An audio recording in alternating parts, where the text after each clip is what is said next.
welcome back to Nat One. We are playing Witchlight tonight. Finally, after a week off, we're loving it. We're back here again. We've just found out that Sue Harabax, the innkeeper of the inn at the end of the road, Aerith's nana, is the one, the only, Baba Yaga.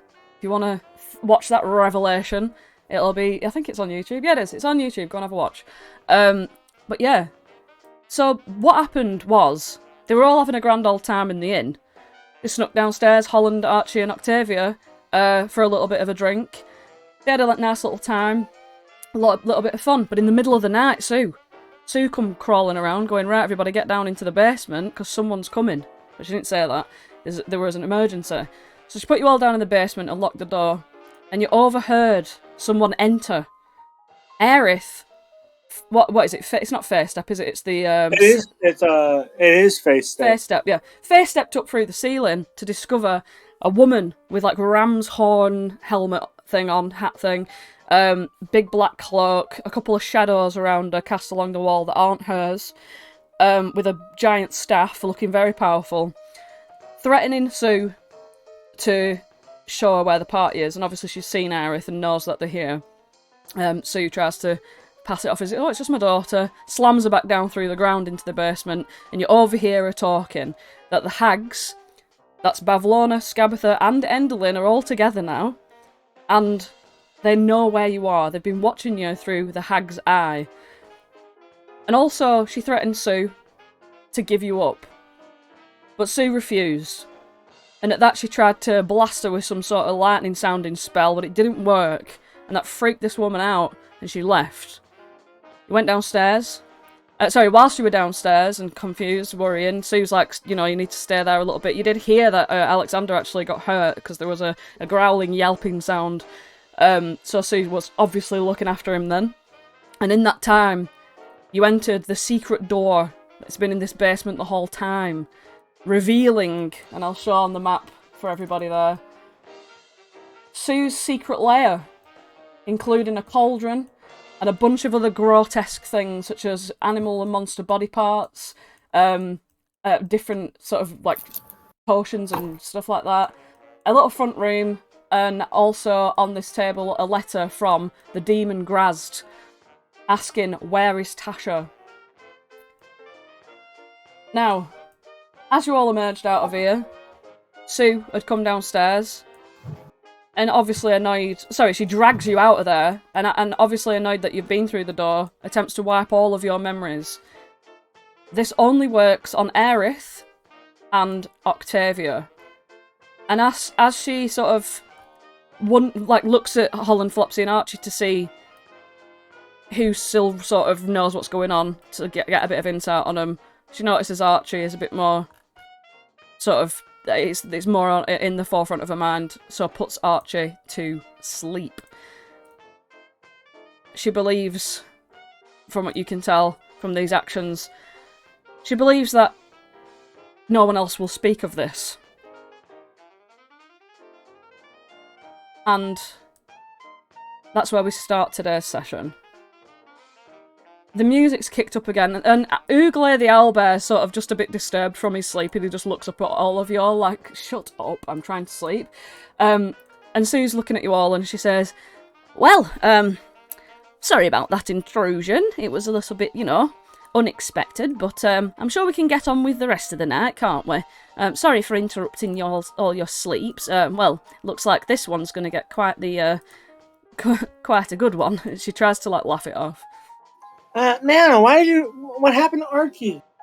Oh, she must be very tired. It is the middle of the night, after all.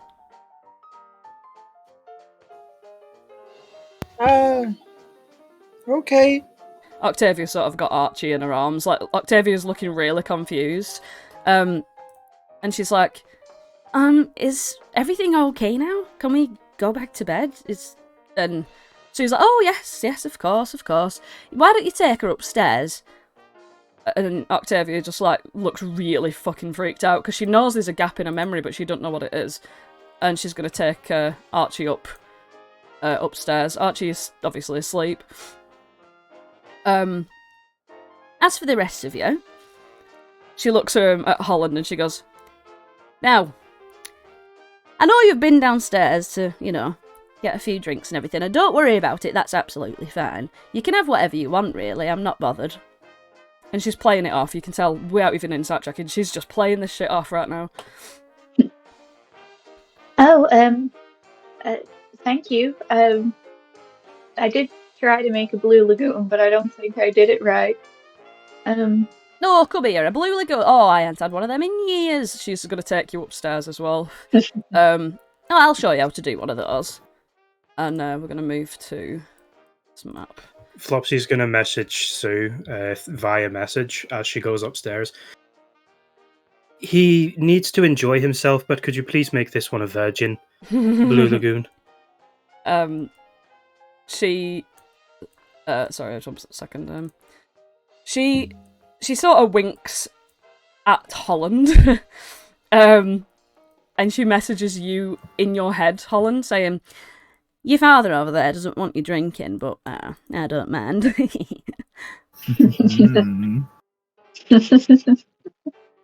Octavia is sort of taking Archie all the way up the stairs. She's going to put you in bed. Aerith. Oh, Oh, shush. Yeah, Aerith. Sorry. You're good. Aerith hasn't gone upstairs. Aerith's kind of like still downstairs. Did Flopsy come up too? Flopsy would have stayed to see what Aerith's state is like. Aerith kind of looks confused because, much like Octavia, she knows something's missing, but she doesn't know what it is. Mm-hmm. And so she's kind of like holding her head, and she looks distraught. Flopsy also looks like really deep in thought and a little conflicted until he kind of shakes his head a bit and looks over to Aerith. Are you ready to go back upstairs? There's been a lot of commotion tonight. I think Archie had the right idea. Yes, I believe we should have a talk later. But now's not the time. I think there is a lot to talk about and think about, but it's no use now. I think our heads are going to be a mess until we sleep it off. Maybe, yes. Alright, let us return upstairs. Where's her American accent gone? I don't know. Anyway, let us go upstairs. Meanwhile, whilst you're down there, Sue's like, "So anyway, young lad, here's what you do. You take this blue stuff here, and then you take this lemon, and you squeeze it into the blue stuff, as well as some of this bubbly stuff, and you mix it all together, and then..." And she puts a hand over the top of it, and she sort of swirls it with her finger, and it all turns into like a whirlpool with like glitter inside. It's an extra special ingredient, you see. Now don't worry, it's not going to do anything to you. And she like looks at you, knowing what you know. You know what I mean? And sort of hands it to you as a way of testing your trust. Oh, I never would have thought of putting like stuff from like solid things in it, because they say like make me a drink, and it's usually liquid. Bottom up. As soon as it touches your mouth, this is the sweetest, sort of most syrupy blue lagoon you've ever tasted, even though you don't really taste blue lagoons very often, Holland. It's almost how Turtle would make it. But with this added extra sort of like popping candy effect in the back of your mouth, and it's really good fun to drink it. It makes you feel really good, like it's like if Willy Wonka made blue lagoons. Oh, it reminds me of home a little bit. Oh, really? I do like to have that effect. How so? Just because it's like so. What's the word? Full of like pizzazz.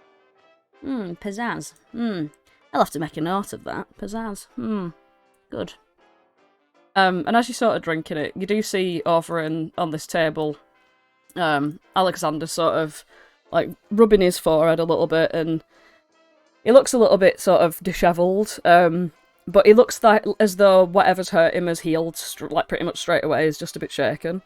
Yeah, and at that point, Aerith and Flopsy can come upstairs. It's still the middle of the night, but she's put the music on to make it a bit more sort of jolly.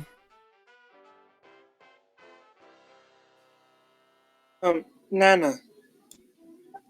Yes, darling. What's that? What do you mean? The lady who came in the door. Oh, yes, I did tell you to stay downstairs. You never bloody listened to me, you. It was just an unsavoury visitor. And you're okay? Oh, I'm fine, yes. It were actually Alexander who bared the brunt of it, because, you know, she looks over, and Alexander sort of looks over sheepishly towards you all, and he's like, yes, I feel great. I'm much better now. And he flexes at you, and it looks a bit like he's ashamed more than hurt. Like he looks like he's been humbled.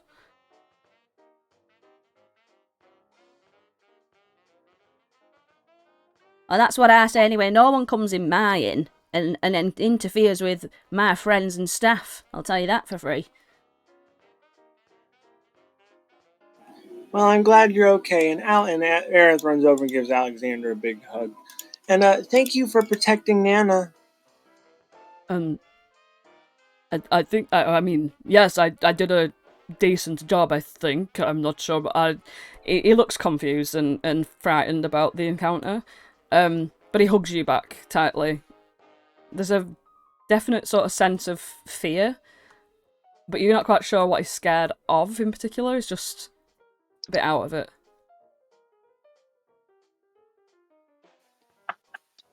Nana, I do have one thing that might be important. Well, go on. So we were listening in on the conversation from downstairs. Oh, I thought you might have been. And they talked about a hag's eye. Yes. You heard that then. I think I have that. She comes over and like sort of moves your cardigan sort of lapels and revealing the hag's eye necklace. Aye. Aye! It is an eye indeed. I thought so. Do you think it might be what they're talking about? Most likely.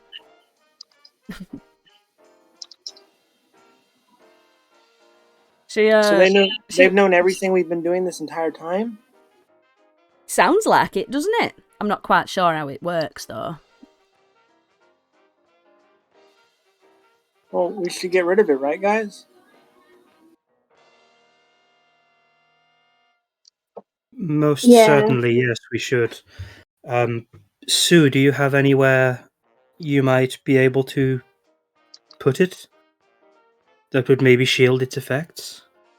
Well, you could just stamp on it, I suppose. That'd be quite fun, wouldn't it?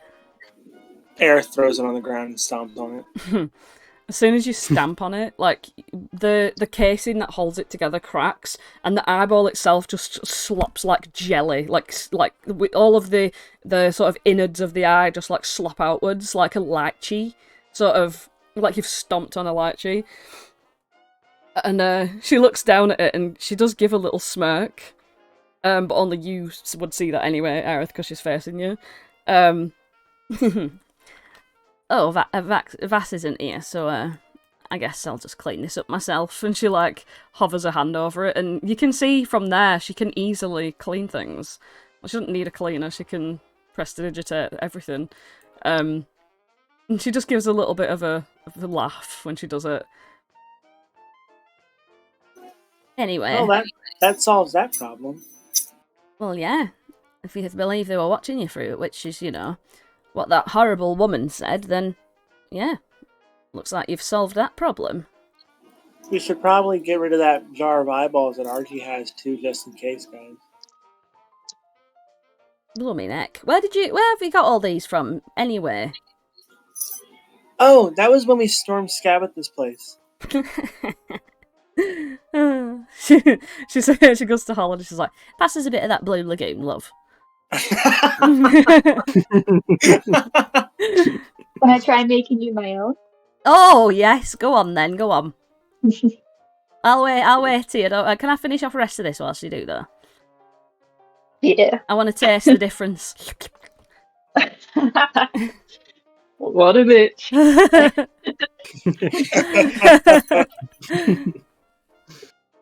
Holland's gonna go over to the thing and just try and replicate what she did. Mm-hmm. But you know, he's obviously not gonna be good at it. He's gonna like drop half a lemon in there and stuff. roll either a performance or an intelligence, whichever you want. Okay. Performance, I'm just linking that to creative pursuits, so. Hmm.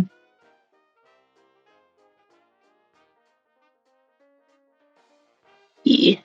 It's just taken half the load. When it gets to like the bit where she stuck her finger in and made it sparkly, he's gonna do the same, but instead make it so the water like bubbles as if it's carbonated with like shaped water. Nice. Yeah. Should have done now. Okay. Fuck. Oh no! Oh my god! Oh shit. Listen. That's Yaga, listen. Oh my god. Damn it. Right, roll a fucking D100. Fireball! Oh jeez. 33. 33, okay. Ooh! That's not going to apply, so that's okay. In fact, I'm going to give you this for the next one that you do, not within the next minute. I'm just going to whisper it to you. Okay. Just take off the within the next minute thing. Okay. Because when you give this a taste, you feel it's very empowering indeed. Because you've tasted it first, you feel it's very empowering. You're gonna give that to Baba Yaga? Well, it's not gonna kill you. Not that it would. Here you go. Alright. It's not the best choice of words. She didn't realise, like, when you were swirling it round, you were actually putting this magic in there. She didn't really notice because she was, like, looking at everybody else and everything, so when she takes a sip of it, like, she's, like, ready to be like, oh, yeah, nice. She takes a sip of it and her eyes, like, widen immediately, and she looks at you with this, like, very sincere nod, like, yeah, wow. Oh, I can't believe it. Wait a minute. She goes, you're one of them magic, you get where, magic happens round you, doesn't it? That weren't on purpose, Yeah. That weren't on purpose, I know it, I can taste it. Well, the bubbles were on purpose, but no, not the other bit. That's very dangerous, but also very fun. I like it. Chaotic.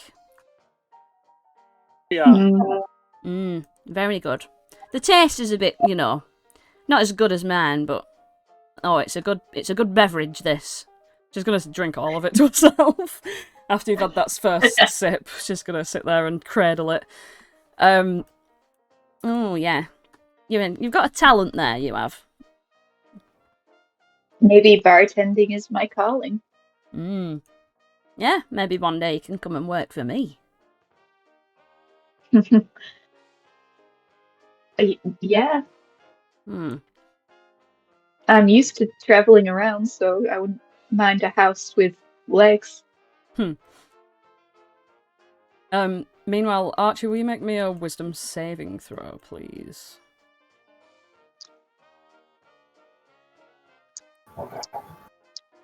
Yes. Sure.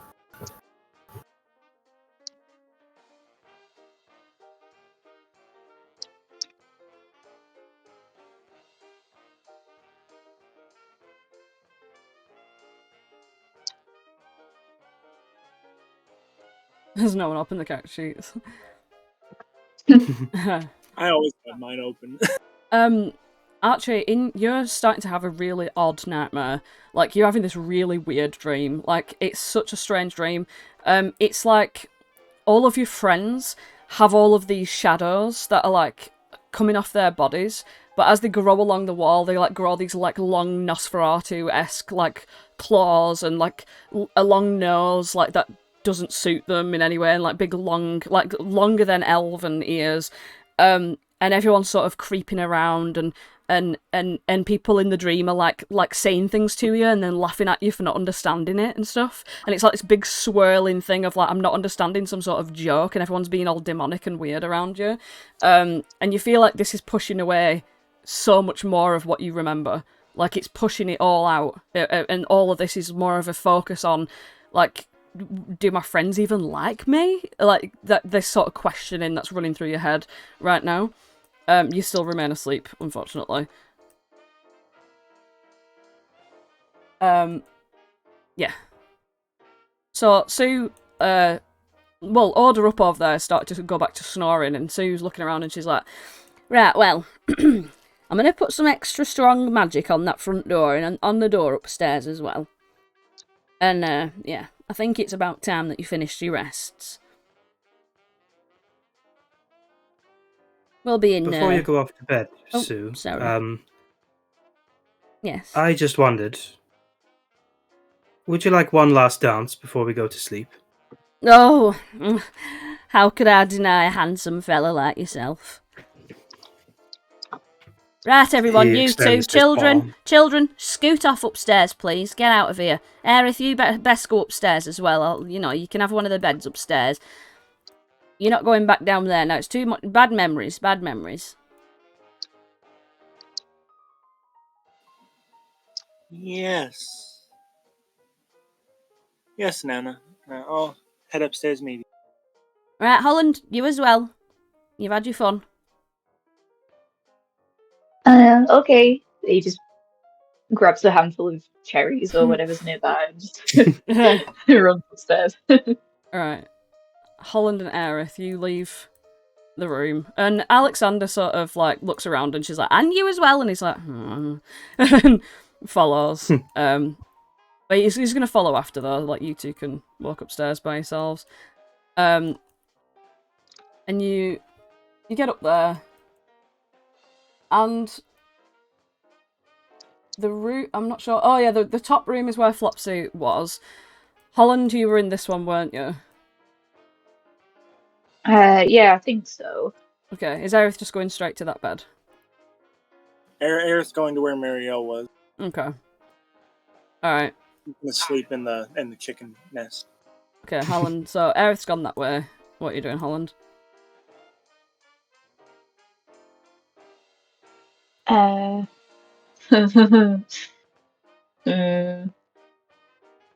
gonna go check on Olivia, Sir, and Archie, and Clapperclaw. Alright.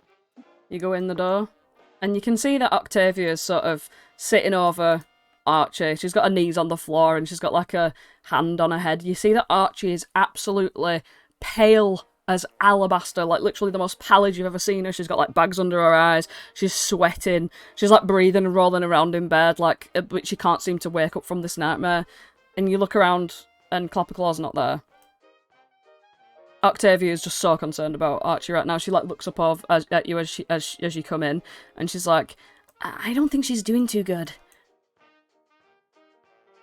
Let's try to wake her up.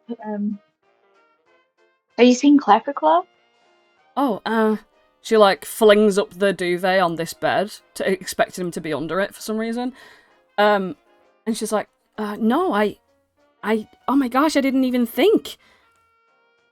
Oh no.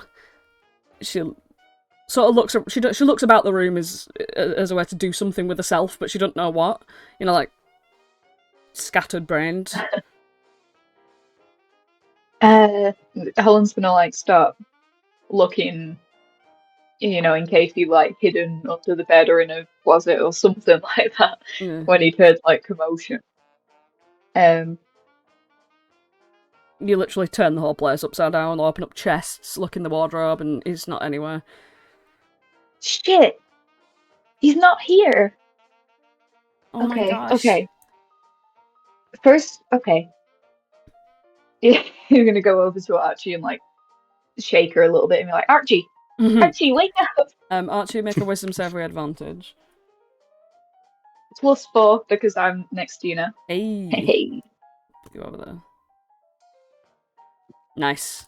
Yeah, you wake up, and as that dream of, like, your friends being weird with you, that weird paranoia that sets in, you see those, like, distorted faces with shadows around them start to merge into these real two faces, Holland and Octavia, as they are, like, leaning over you, jostling you awake. Welcome to the game, Peach. Right. Yeah, Archie just looks at Holland, who's like shaking her. And it's like, stop! Oh, good. Are you, like, okay? Are you okay? You're the one being weird. Clapperclaw's missing.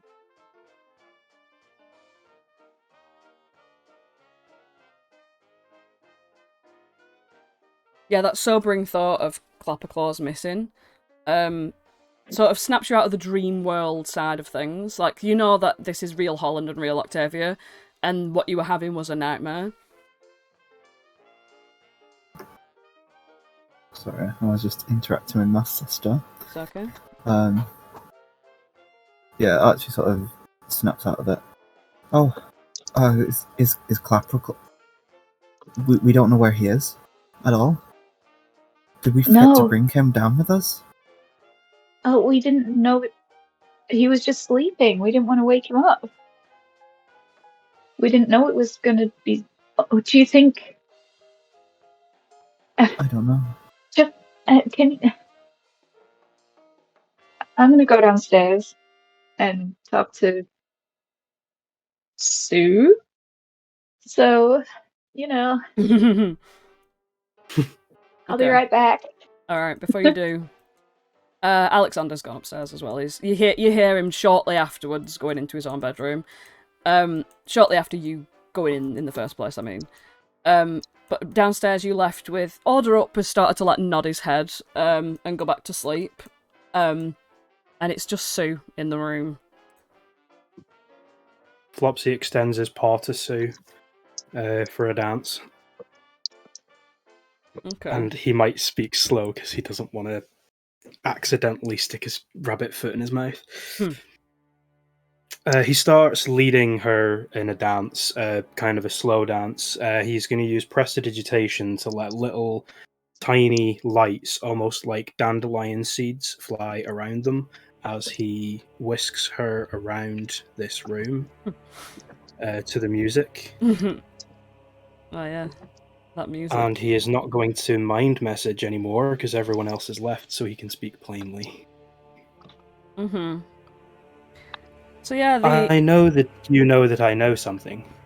Sorry, I'll let you. I was just gonna say the music that's in the speakeasy, the sound of the music is still there, but there's this overbearing feeling of dread as well that appears, that sort of creeps through, as you are alone with Baba Yaga.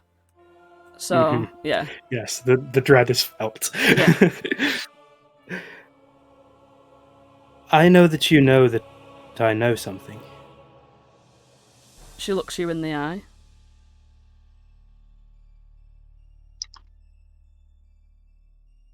Well, I wouldn't want to mislead you at all. Light sparks fly over his hand as he leads the dance. I do like to put on a show, but I'd like to speak plainly with you and not mislead at all.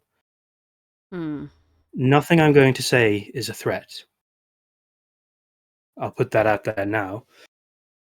But if you are who maybe I suspect you are, I'm led to believe that you like a bargain. And if you know who I am, you know that bargains are my business. and he's going to spin her around. Mm-hmm. I'm listening. Well, I also know that you found a certain glee in dancing with me earlier, and I can see it in your face now as well. I'm enjoying it too. She can't deny the look on her face of it's quite comforting for her. I also saw a look of happiness on your face when we mentioned Scabatha's house and the escapades we've had previously, and all of the, dare I say it, chaos that we've brought to the hags in Prismere. She smirks. She can't hide it. Well, I'm just laying out everything that you know that I know, and I know that you know. There was a hag's eye that was with us for quite a while, and it seems that we have lost all advantage that we possibly could have had. And I also know that you have a lot of things that none of us saw downstairs. Now, the bargain I propose, and he carries on swishing her around, and he kind of leans her over for this. Perhaps you could help us even the playing field. If you're about to blackmail me, young man, I highly advise against it.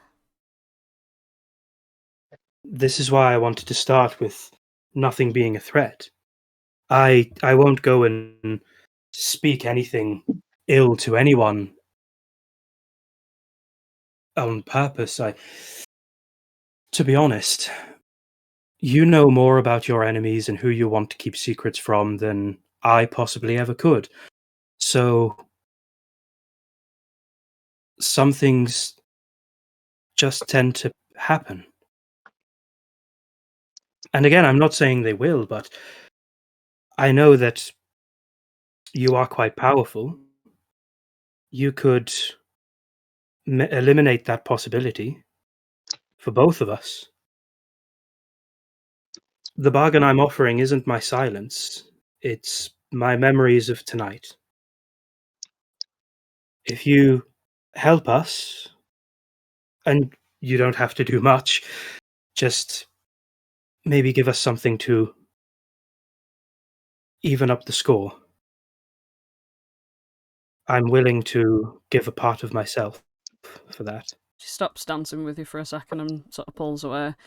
She gives a big sigh. And at this point, Holland, you make it to the door close enough to listen in. Just going to pop you there outside the door. She says, I'm not in the business of helping anyone. So if you're going to strike a deal with me, threatening that... Well, I know you say it's not a threat, but at the end of the day, you say these things just come out, don't they? That sounds like a threat to me. And as far as I'm concerned, you won't be telling anybody about what you've seen here. Because if you do, you'll find yourself in great peril. And you feel this sharp, like strange, like jolt of anxiety in your stomach, and it blooms up and around your shoulders and into your hands, like down through your legs, and it makes your legs sort of shake a little bit. You feel sick suddenly. I've ensured that you'll never tell anyone. Anyway. It's not just my enemies who I'm keeping this a secret from, it's everybody. Everybody except, well, Zabilna at the time. Now she's indisposed.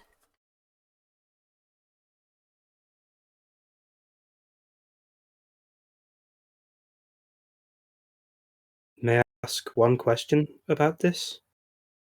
Of course. You don't have to give me an answer, but I know. why? Why what? Why all of it? You are this powerful, why are you hiding yourself away? I'm not hiding myself away from anybody, in fact. You know, sometimes when you've lived such a long time and you've done everything and you've seen everything and all that, everything's just boring and you want to take a little holiday every now and then. Now, when I saw her making this land, I thought, oh God, here we go again. She's at it again with her stupid ideas. And then when I saw what she'd made, I thought, ooh, you know what? That's actually a good idea. I quite like being a nana. I quite like, working at this inn and meeting new people and all that kind of thing. And it's not stopping me from doing what I'd normally do anyway. As you're well aware. She, glances down through the basement floor. Mhm. I could just do it without being bothered. Well, people coming to me like you, going, let's make a deal. I'm interested in deals, obviously. But what you're offering me there is something that I can do myself. Holland, at this point, you are listening. You can hear quite plainly through the door. She's not being quiet about it. You can choose to come in or... What would you like to do? He's going to falter for a second.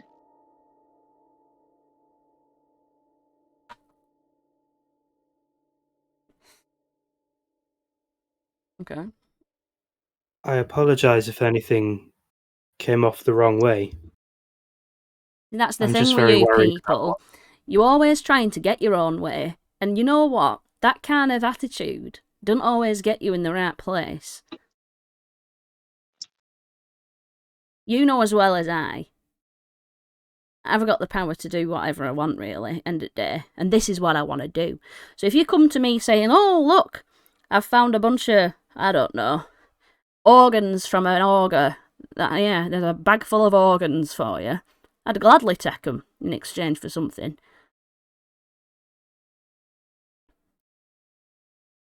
But when you're this powerful, and you have taken delight in how we've messed with the hags so far... Yeah, I can't deny that. That is funny. Perhaps our part of the bargain, what we would give to you, would be the opportunity to see it unfold even further. We haven't even met Endelyn yet. Goodness knows what we could do with her. You get me wrong. Just because I found delight in hearing these stories don't mean to say that I'm not invested. If I were, I'd be doing it myself. I'm not bothered, if you can't tell. I'm not bothered about what you do. I'm not bothered about what them lot up there do. I'm not bothered about what them hags are doing. They're my own daughters, sure, but they get away with themselves. They've got these grand ideas, and they just don't understand it. They've got to learn these lessons for themselves. Why do you think I've not freed Zavilna?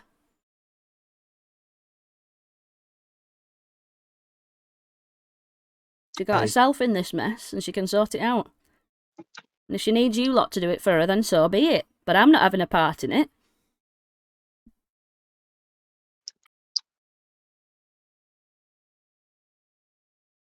That is fair. I'm sorry I couldn't strike a bargain with you today. Well, if you come to me with something I'm interested in, then maybe things will be different. I was actually going to offer you all a gift, which was a nice little outfit for your friend. But, she, looks up into the air as though, reading her own mind. But he's not here, is he? She's referring to when she were going to make a mecha suit for fucking Clopperclaw. That was something she were going to just do for fun anyway, because she would be interested in inventing that sort of shit. But yeah, she sort of does a shrug as if to be like, oh well. Flopsy doesn't get the mecha suit connection. Oh, yeah. Who isn't here? Your little scarecrow friend. Clapperclaw, is it because he's upstairs? No, he's not here at all. I think he's been taken by those shadows. I think that's what... Well, obviously when she come in, I don't know if you know her name. She's called Skylar. And now I quite frankly don't care what her name was. You said you sent her away. Yes. The shadow... You said you sent them all away without any harm. No, yes, without any harm. That's right. So you've lied to us. Oh, no, she's not harmed the poor thing. She's just kidnapped him. Well, she's harmed us by taking him. She shrugs again. Sounds like a you Flop problem, is- to be honest. Flopsy's going to run past her and run to the door, As you open opening it, it on Holland's face. Holland's literally there. He just is like, Clapperclaw's missing! Clapperclaw's missing! What? You know? Do you know what happened? What? I were trying to tell him that I were going to do something off my own back for him, but obviously you don't care about that, do you? Right now, I care more about a missing friend than what could have been or should have been. Well, it's none of my business, is it? It happened in your business.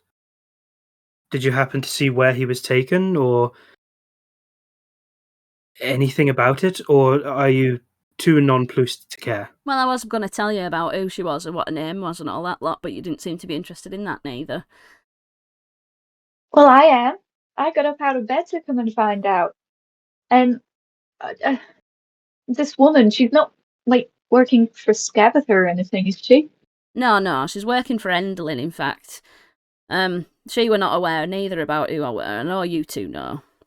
And no one else best be saying anything, and don't be threatening anyone with anything either. And if he opens his gob, she points at Flopsy, you don't even know what's going to happen to him. And you get that feeling again, like you've been cursed. If you speak of this to anyone, some shit's going to happen to you. So keep that in mind. You won't be telling anybody what I tell you here. But she, well, I happen to be her patron, and she didn't even know.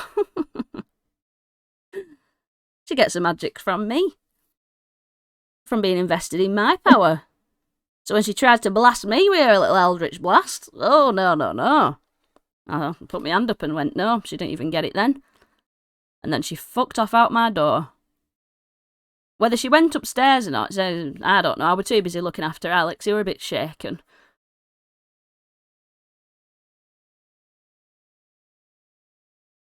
Huh. Well, No doubt she I went can't upstairs imagine. looking for you. Sorry? No doubt she went upstairs looking for you. And obviously found him. Well, then I guess we're going to Yarn. Like, now.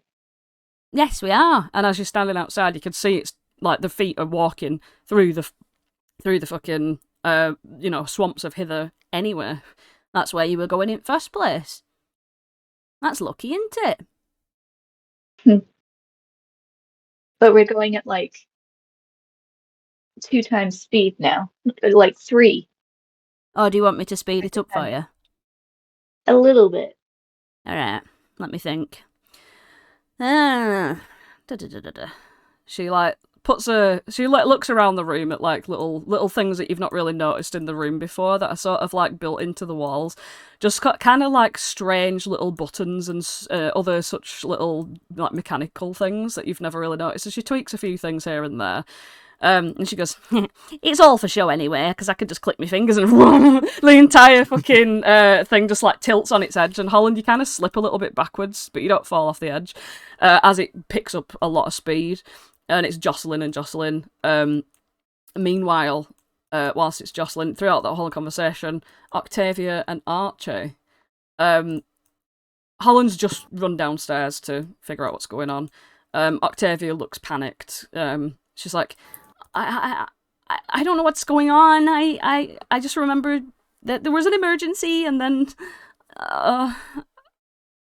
What does Archie remember? You said that some of the memories were fading away. Yeah, you remember. Right, okay, so as far as your memories are about this place, you remember everything up to the door. You remember standing outside the door with Octavia, and you remember the letter from Graz. Oh, so Archie might figure out who it is again. Mhm. But, well, she hasn't right now. Listen, it's all gonna be okay, I'm pretty sure. I think if something bad was gonna happen, it would have happened. I mean, Clapperclaw. Well, that is bad, right? Yeah, I realized after started saying. But I think the dust has settled. I think what we need now is a plan. We need to find Clapperclaw. We need to bring him back. To us. Well, we don't need to bring him back here, but we need to find Clapperclaw. Yeah. And yeah. As for the rest of us, I'm not sure if well, I'm not sure of much right now. But what I know is we need to find Clapperclaw and rescue him. And we need to take down the hags. The plan's just got a new step, but it hasn't changed. Yeah, I hope he's okay.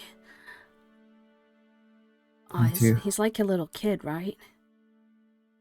Yeah. Maybe because he's a kid, he can't... Oh, wait, he did get exploded. You can't do the bad thing. I don't know how that works, you know? I remember when I was a little kid and I was, like, jumping around the whole place and everything was great. And, then I grew up and things started to hurt me more. And I guess it must be really bad if you're a kid that can be hurt, you know? Yeah. Kind of sucks. I know what you mean. Mm. But, I had, like, a brother. Well, he was just a kid. Yeah. Hags managed to hurt him somehow. I'd hate to think what would happen if those hags have some sort of magic that can hurt Holland. Is Holland still a kid? Because, like, he kind of looks older than, like, an actual kid, you know? It looks like he's, like, a teenager or something. Yeah, older and bolder. Yeah. Like, I didn't know he was an actual kid. Like... Yeah, he's been doing that BAM thing. Or maybe that's just his magic. Yeah, I thought it was just magic. He might be older than I thought. Yeah. And he's just really slippery. Who knows? It's all really confusing to me. But yeah, I'm glad you're okay. I mean, you were really, you know, sweaty and looked like you were having a real bad dream. Yeah, I mean, it was terrible. Like, there were these shadowy people around me, and they were, like, talking, but in, like, some weird language that I've never heard. Or if I did, you know, I don't recognize it. And they were, like, laughing at me. Good job that's not real life, right? I know, right? Yeah. I kind of thought it was for a second. But no, I don't think any of my friends would laugh at me. No, and I know I wouldn't. I think, you know what I think. She looks awkward. Well, of course, I mean, you were included. You know, don't think just because I have only known you for a little while, you know, that I don't think you're really cool. I mean, I do think you... Don't think that I don't think you're cool. So think that I think you're cool. Okay, okay, we think each other's cool. That, okay? Yeah, okay, okay. Deal? Yeah, let's... she holds her hand out awkwardly. Archie takes the pink out. She was gonna do like a full handhold, and then she sees the pinky, and she's just like, okay, and does a little pinky thing. She kind of looks a bit embarrassed. But yeah.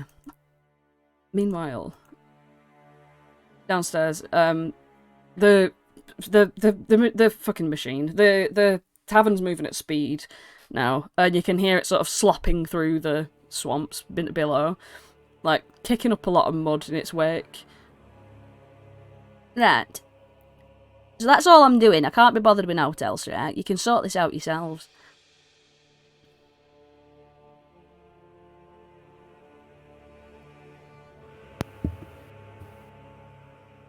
Well, I feel like we should probably get some rest before we go into Yon. If we are still on our way there, we may have some time.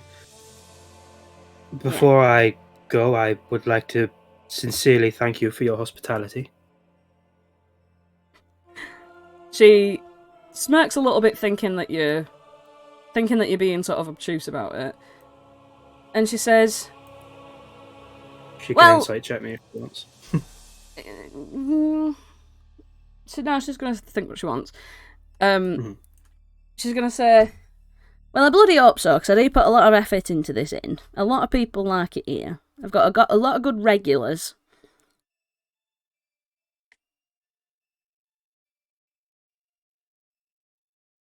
It is truly a magnificent inn.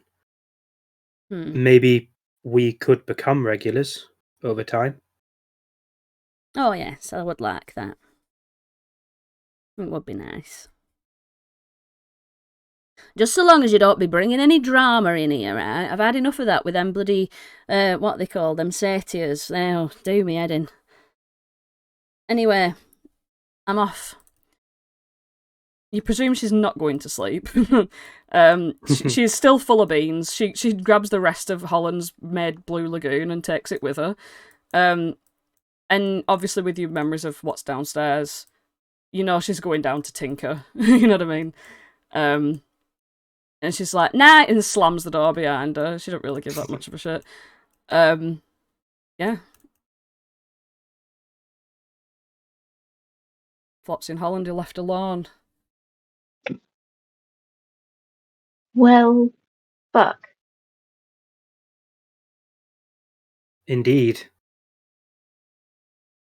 I feel like I should chastise you for that, but I think when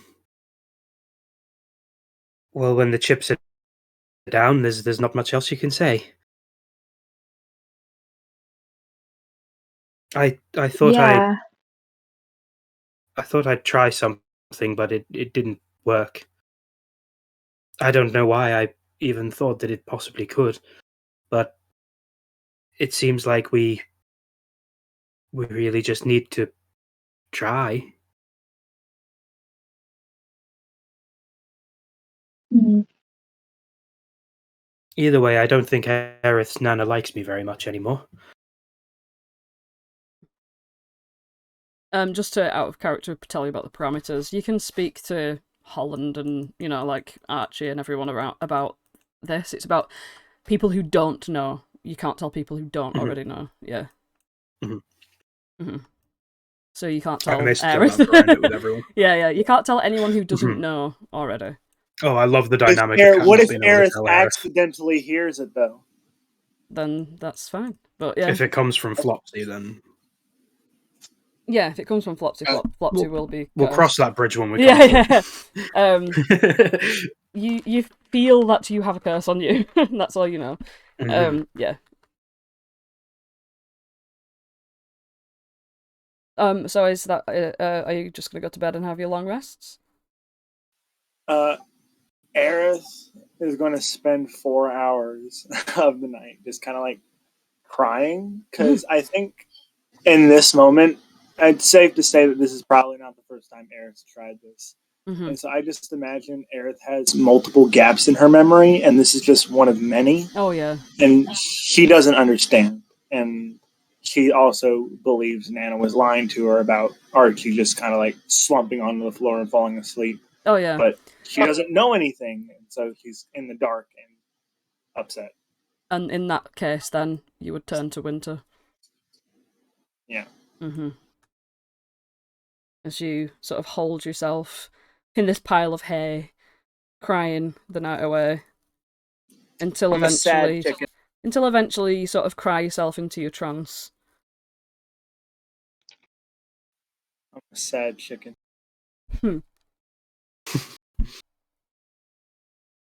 Switch out that Winter token. There we go. I'll just make you the right size. Boop, bap, boop. There we go. Okay.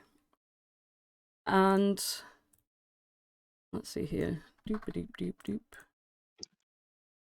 Okay. Flopsy and Holland, are you going up to bed? I think so, yeah. I think so, yeah. I was seeing if Holland had anything they wanted to say.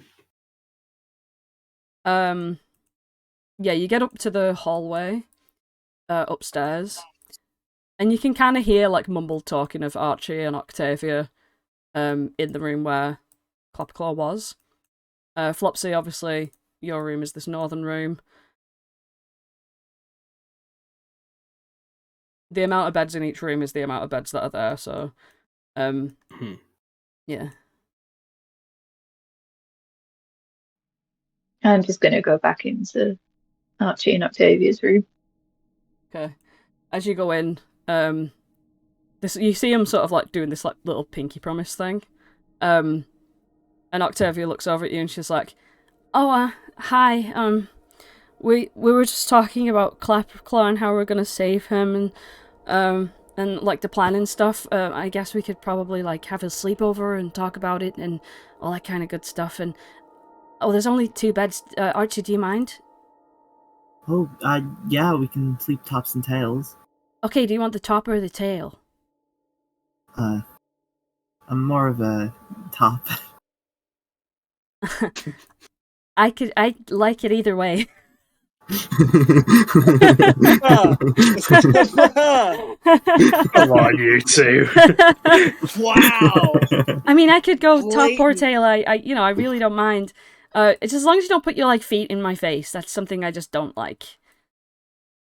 Oh, well, sure. I mean, as long as you don't put your feet in my face. Yeah, I don't want to do that. She's gonna like curl up, like she's gonna sit with her back against this wall and like look over at Holland. Are you okay? Clapperclaw's already in yarn with Endelin. Oh my gosh. I mean, I don't really know what Endelin like is or looks like or anything about her really, but I've heard, they call her like the Shade Mother. I don't know what that means. Maybe she just throws mad shade. I don't know. Yeah, she's out here like serving people. Yeah. Creepy. Mm. It's okay, because I'm gonna get her and I'll shoot her with my bow, even though I'm not really good at it, but if it needs, I'll do my best. I think you're pretty good at shooting things with your bow. I mean, like, sometimes I miss. But that's always because I'm always trying to, like, make trick shots and go for the eye. Or, like, shoot their ear. But then it always misses their ear. Well, yeah, that's pretty cool, though. Holland, this bed's free. These two, I guess these two are just gonna, like, whisper talk all night. Yeah. Octavia, being a wood elf, doesn't need to sleep that much, so you can sense that she's got more energy in her. But yeah, I'm guessing Holland just goes to sleep here.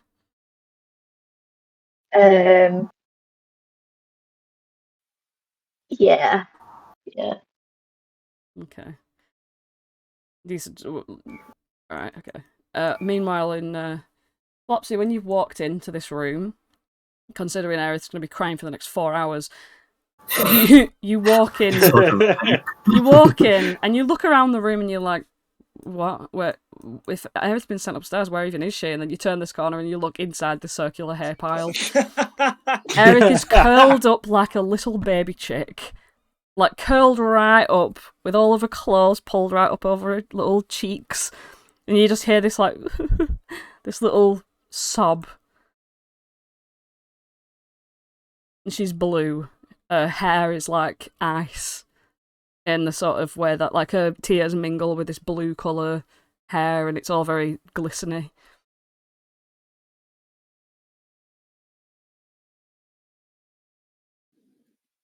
Of all of the people we're travelling with, I didn't know I would play parent to you as well, he says with a bit of a smile. He goes and pats Aerith's head.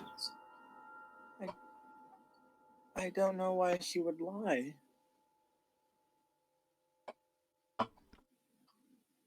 How do you know for sure that she did lie? It just doesn't makes sense that Archie would just slump down. He looked fine one minute, and the next minute he just She. thunk, and he's on the floor. No, Archie's using Oh yeah. she pronouns. She, her, oh yeah.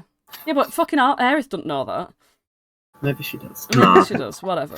Right. Whatever. Aerith doesn't know what. The she, him pronouns. It doesn't matter anyway. Yeah, It's just whatever. I don't want to be a pronoun police, but yeah, I do believe it's important though. So you know, She just hit the ground with a thunk. It just seems weird.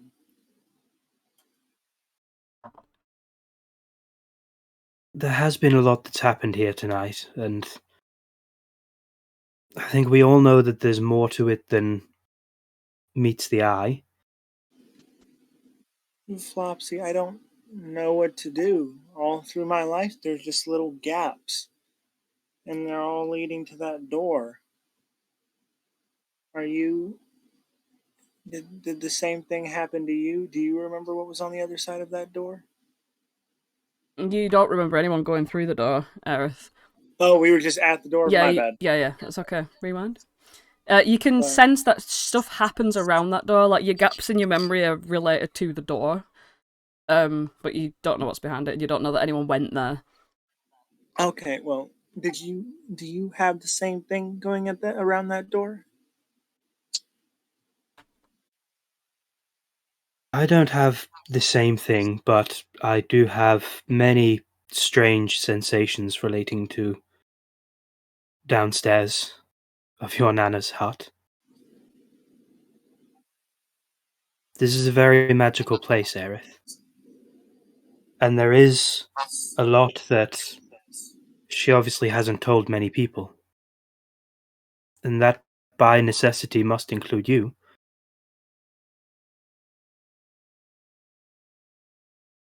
Everybody has their secrets. It's not always a slight against you to not know.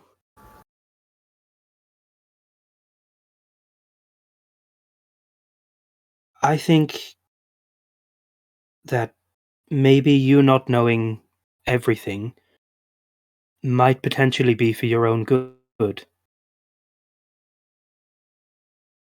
I'm just speculating here, but if someone were to know everything about what was going on downstairs, they could be in danger.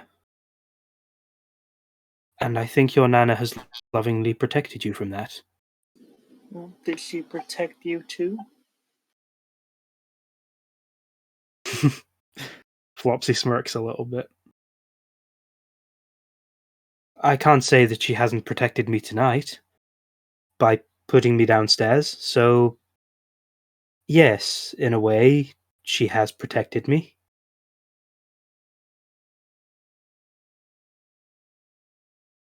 Your Nana is a good person, Aerith. I don't think you need to be crying over all of this.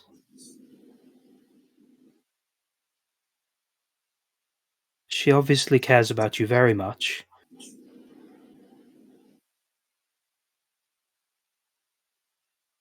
I don't know.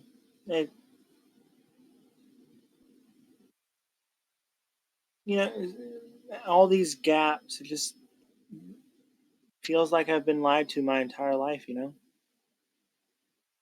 Like I'm just another one of her things that she's built. If I actually meant something, I thought she would tell me,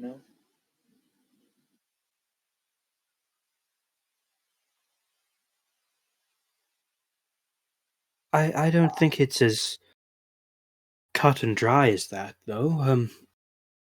As soon as people started coming in here looking for trouble, looking for us, she was very quick to put you to safety. In fact, I think you were the first one who was safe. She might give confusingly mixed messages, but overall she cared enough to keep you down there. Well, did it work? Is everybody okay? You, Holland, Clapperclaw, Archie, Octavia?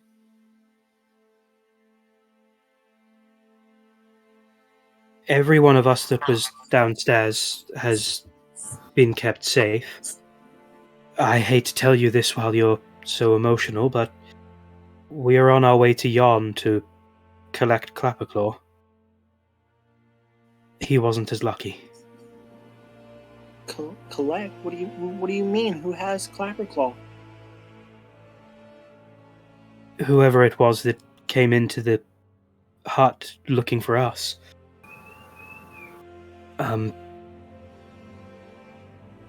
They were a warlock, I know that much. Their patron is very much active, unlike yours, unfortunately. Thanks I for can't the really reminder. tell you more than that. I'm sorry, I didn't mean to remind you of your... I'll stop reminding you of bad things. I'll just stop. Yeah, and upon hearing Clapperclaw, she's just like, beyond then, in the morning, I suppose.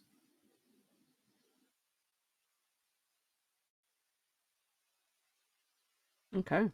Get some rest, Flopsy. There's a perfectly good bear rug over there, a bed next to it. Bear. Well, make sure you get some rest as well. I'm gonna squeeze your hand with the flopsiest paws and try and reassure you a little bit. You need sleep too. Crying isn't going to get us anywhere right now. And Flopsy will Aerith kind of go. just Sorry. go ahead. After saying crying's going to get us nowhere, Flopsy is going to go and sleep facing the wall so Aerith can't see his face. He isn't going to cry, but he is going to kind of hold it in his chest and just wonder what the hell we're doing with ourselves. He is he's going to bed crying like a chicken, but on the inside. Yeah, Aerith turns the other direction and just softly cries so that Floppy doesn't hear it and gets woke up. Okay. You all fall asleep in Baba Yaga's and wake up Nana! in the morning, fresh as daisies. The music's on in full swing. It's a grand old morning. And oh my goodness gracious, these guys are all downstairs assuming their original positions. Dooba-dooba-doop, bab boop. Sue's up and at 'em. And yeah. Aerith wakes up. You're still in winter, you're still in depressed mode.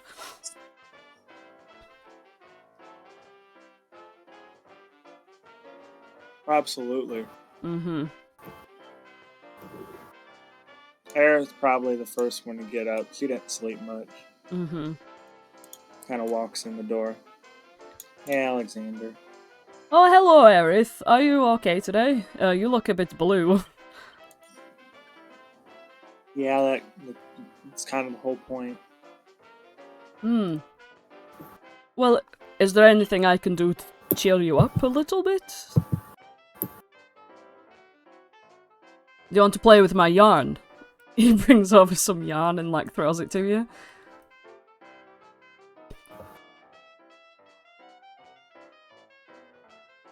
No. Okay. He picks up and ravels up the yarn. But as he's raveling it up, you can see that he really wants to play with it himself. Why don't you play with it, Alexander? Okay, I'll leave you to it. And he just stands in the corner and throws the yarn up and down. Vass is prepping for the morning. Hey, Nana. Oh, hello, darling. Oh, you're looking a bit peaky. You want a fireball? No, I'm okay. Well, guess what? What? Guess where we are? Where are we? We're on the outskirts of Yon. Well, not Yon yet. You've got to pass through some mountains, but I'm not taking you that far. The hut'll never make it. Oh, that's good. Thank you.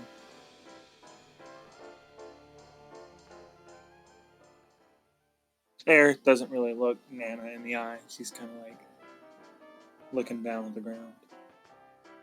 I'll get some breakfast on go for you. Arena! Make Aerith's favourite as well for the rest of them as well, please. And Arena's like, sure. And gets on with it. Everyone else?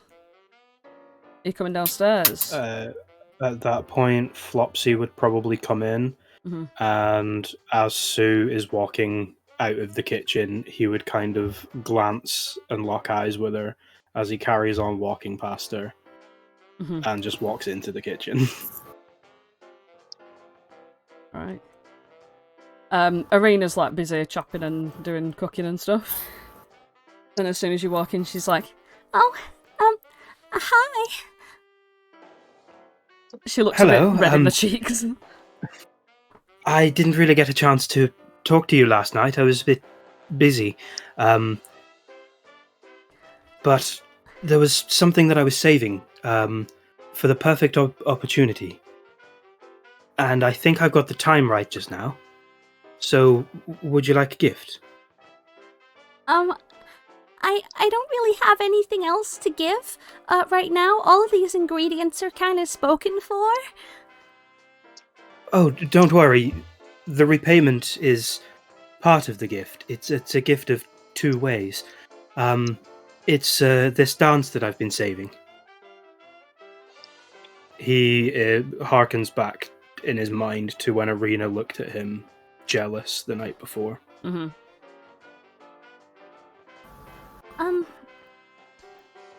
What, like right now? Yes, right now. Oh, you haven't seen me at work, have you? All of this I did. preparation. I remember when you made cupcakes for everybody last time you were here. Oh, but I didn't do that with as much of a pep as I can. I'll show you. I'll try to lead. Okay. If you will. He's going to dance around the kitchen, throwing Arena left, right, and center with twirls, everything else. But as he's doing this, he's going to, like Tom Cruise in Cocktail, grab ingredients and start making breakfast with Arena, passing things back and forth as part of this whole, almost like it's choreographed to a T, but he's kind of like weaving it through Arena's reactions. He's going to try and dance make breakfast with Arena.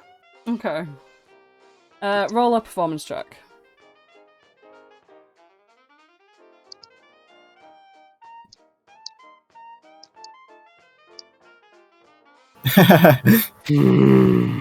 Yeah, and is Rena given the aid action? she gets a 5 for herself. Yeah, no. She's worse than you, even though you got the Nat One. She's like even worse. Like you can tell that she's very like preoccupied by making Aerith's favourite breakfast. So every time like you do something to like do a flourish, you can sense this feeling of concern that it's not going to be properly, like it's not going to be done right, because she knows how to do it right. And about halfway, like sort of about 3 minutes into the dance, she sort of says, I really don't want to stop you because you seem like you're having so much fun, but I kind of think we just need to get on with this instead, you know? That is fair. Would you like me to help you properly, or is it best if I leave you to it? Oh, you can stay if you want, that is. Yes, I'd very much like to. I just think we should just like do it properly, you know, like instead of, you know. She looked really awkward to tell you this. But yeah, Nat One.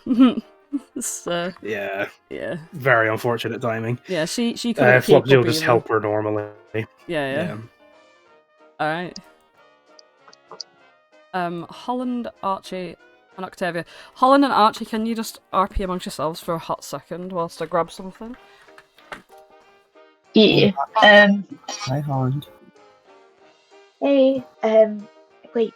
Stay. Like he like tugs Archie's sleeve a little bit and just like beckons her to stay behind while Octavia goes downstairs. So, like while you were asleep, Flopsy kind of did a dance with you know who, and then got cursed, I think. And Wait, then what?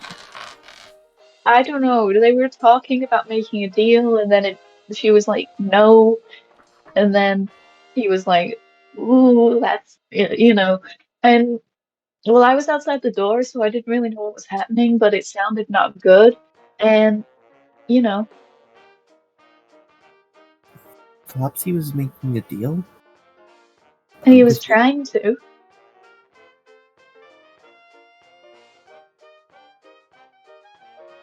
With who? With the lady, you know? Karina? No! It leans in. Sue. Sue, why would he be... And then I guess Archie remembers, well, figures it out.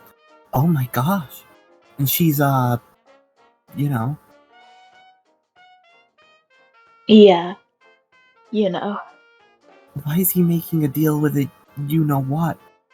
That always ends badly. He was trying to get her help in defeating the other hags, but she said no, because I guess it wasn't a good enough deal. And now he's cursed. Wow, you don't even have to make the deal to get a curse.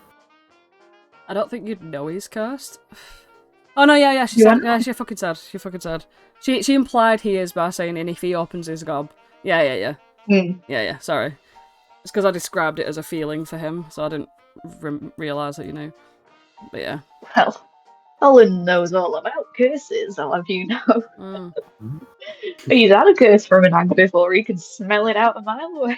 Hey. So what's his curse? Octavia blinks her eyes open and she's like, wait, who's cursed? Sorry, I've just woke up. We sent her downstairs. Oh, you've gone We did downstairs. actually send her down. No. Oh, you've so we were sent her going downstairs. and Right. then Holland tugs on Archie's sleeve. Right, okay. So she's actually headed downstairs. Alright, so Octavia's not even there. Octavia sniffs bacon and she's like, yeah. Hey, Oh, bless. Yeah, sorry, excuse me then. I didn't hear that. He can't, speak about what happened last night, or he'll get, I think she said a big pain in his tummy. I don't know. I hate tummy pain. Probably one of the worst feelings known to man. Yeah, she made it sound really bad. So I guess we'll just have to not ask him any questions about her. I kind of thought he'd know better than to deal with a hag, though. I don't know, she does look kind of friendly when she looks like, an old woman. Right. But remember, a bowl of salt sure does look like a bowl of sugar. Yeah, back I guess. on that metaphor. But anyway, I guess we better get going downstairs. I mean, the quicker we get to yawn, the quicker we have a chance of finding Clapperclaw. Right, we still have to climb some mountains apparently, so Mountains? let's Ha, have a big breakfast. There's no mountain I can't climb. I'm not just gonna walk downstairs. Yeah. Alright. You get in. Octavia's sat at the table eating some bacon and bacon sandwiches, like dropping crumbs all over the place, and Vass is just sweeping them up underneath her. And Holland, you've come in as well, haven't you? Yeah, sir. There you go. Alright. And Sue's like, alright, eat up everyone. Vass comes and delivers food to everybody. Because guess where we are? That's right. We're outside the fogs that lead to yon. No one said anything. That's right. You're correct, all of you. Every single one of you, you're right. Yeah, that's right, yeah. I can read your minds. She's in good spirits this morning. She's having a grand morning. As opposed to Aerith, who is blue as all can be. Aerith sure does look sad, Octavia. Really? Sorry, She does a burp.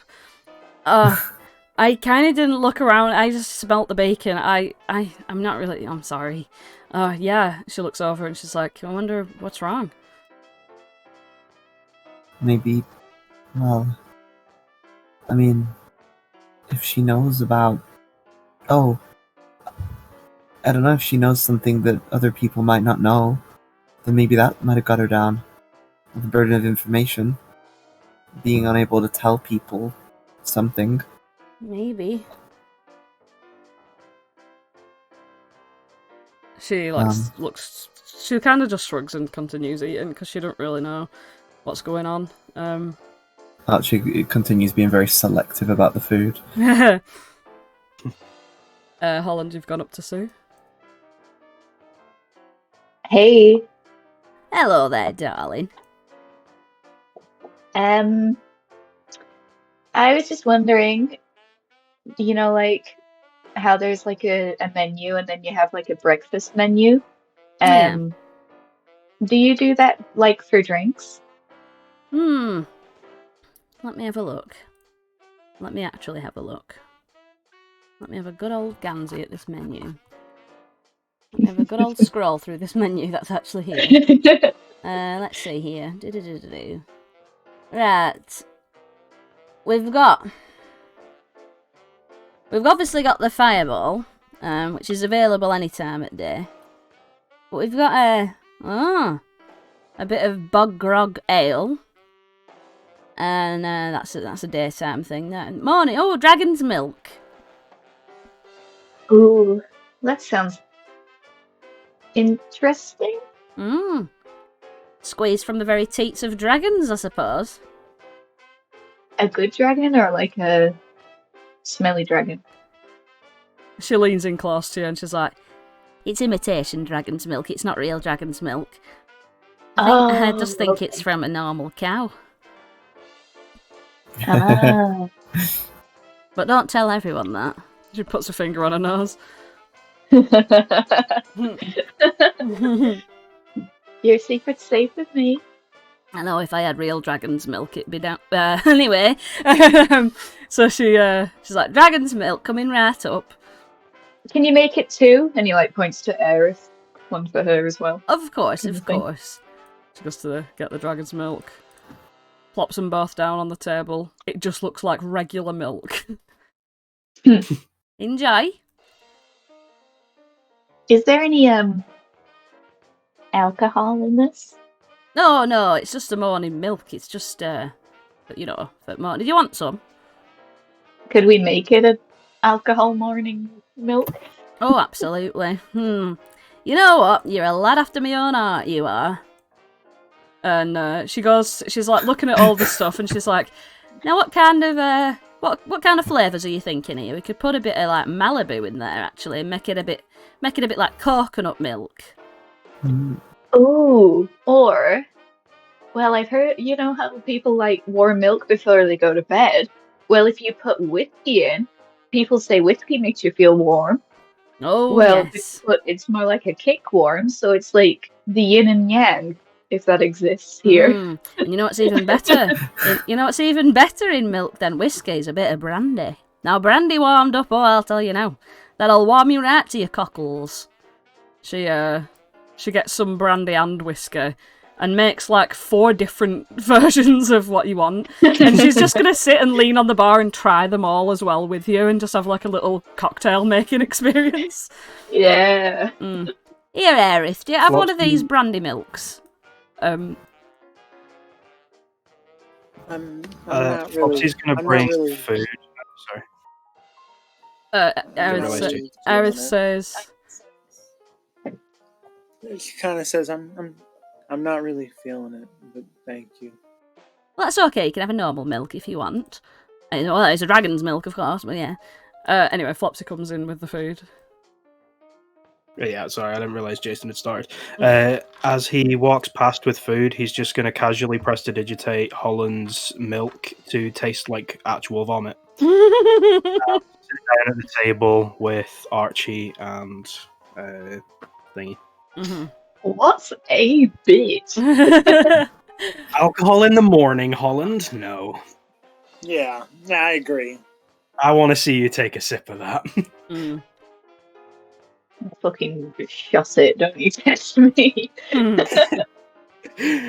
Oh, well, it tastes a bit weird, but like, alcohol does taste bad. Make a Constitution saving throw. Okay.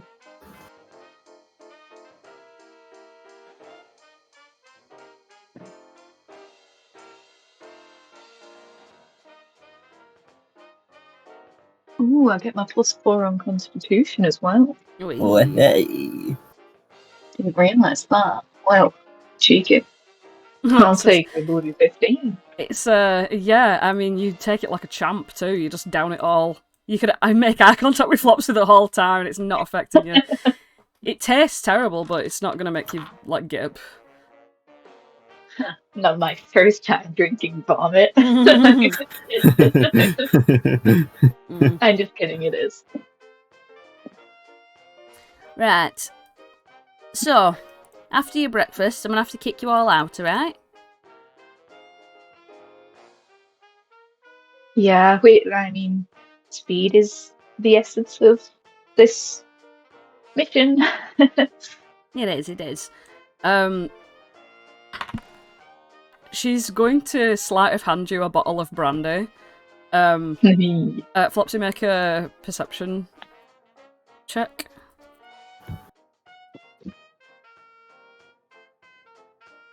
You don't notice. Mm-hmm. Yeah, she sleight of hands that to you. Pats a little nose. Yeah.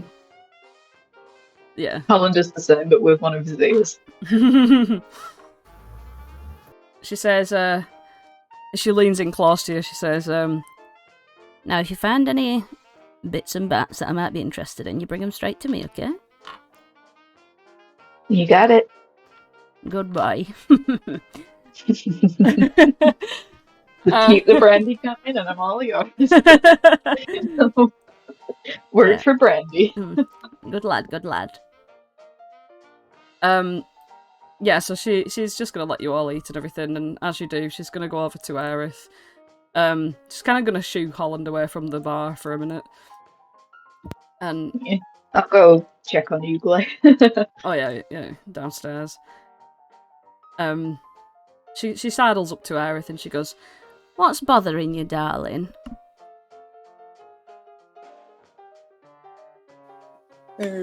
There's all these gaps in my memory. Oh, maybe it's something with your machinery, but you're not a machine anymore. That's very strange, isn't it? Maybe it's just left over. You can roll an insight check. Oh yeah, I'll do that.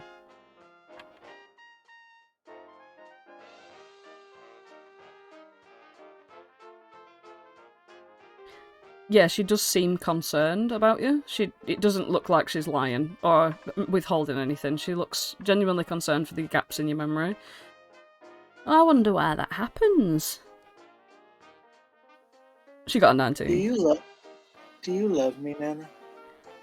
Of course I love you, darling. You're one of my daughters. One. Yes. You have more than one daughter? Well, I'm a very old lady, you see. And I have had some children in my time. They've all grown up and they go off and do their own thing. And I guess it's time that, you know, when you went off and did your own thing, I didn't think twice about it, because people who hold on to their children too long, bad things happen to them, I'm telling you. I think they call it empty nest syndrome. You never told me until now that you had more than just... Oh, it was a very, very, very long time ago. What's their names? Well, She goes, one of them's called Bertha. One of them's called Sally. One of them's called Evelyn. Oh. And the other one is called Natasha.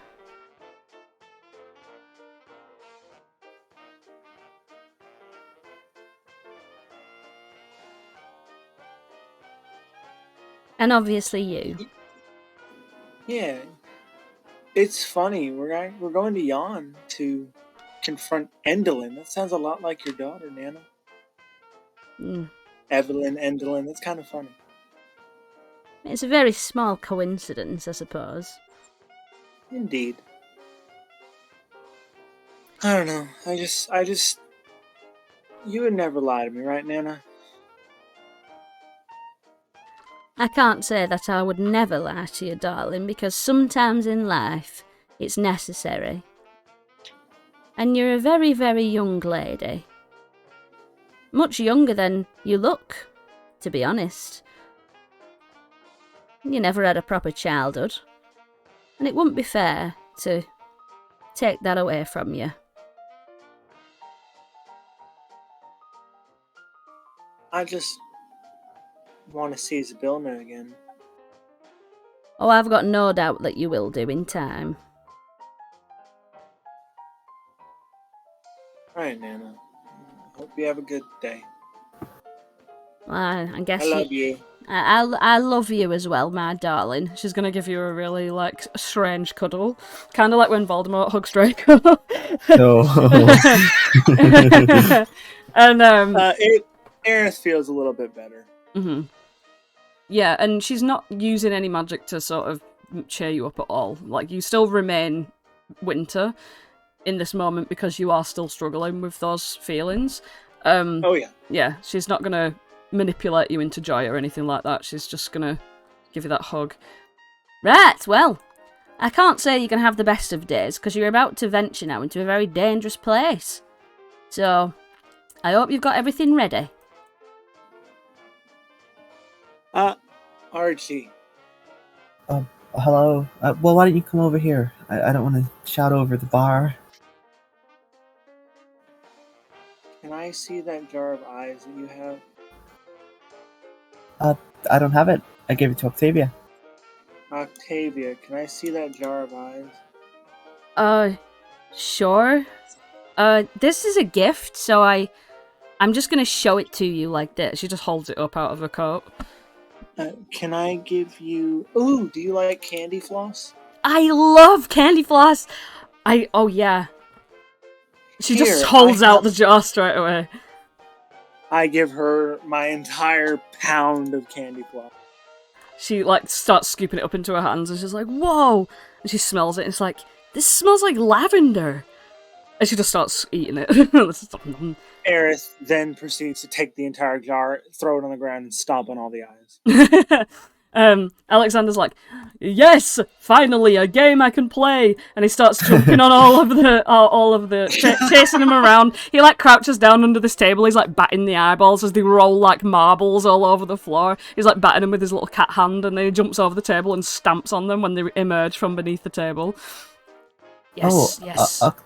Octavia, you still have those two eyes, so you can make that doll of me, right? Oh yeah. No, we can't. Do I have What? to? Archie, I suspect that you know how they were talking about the hag's eyes, right? Yeah. You know my necklace and that jar that we got from Scab at this place? These aren't hag eyes. They're my eyes. But they came from Scab at this place, right? Well, yeah, but we took them, so it's ours? But Nana told me that the hag's eyes, they were able to see everything we've been doing through these eyes.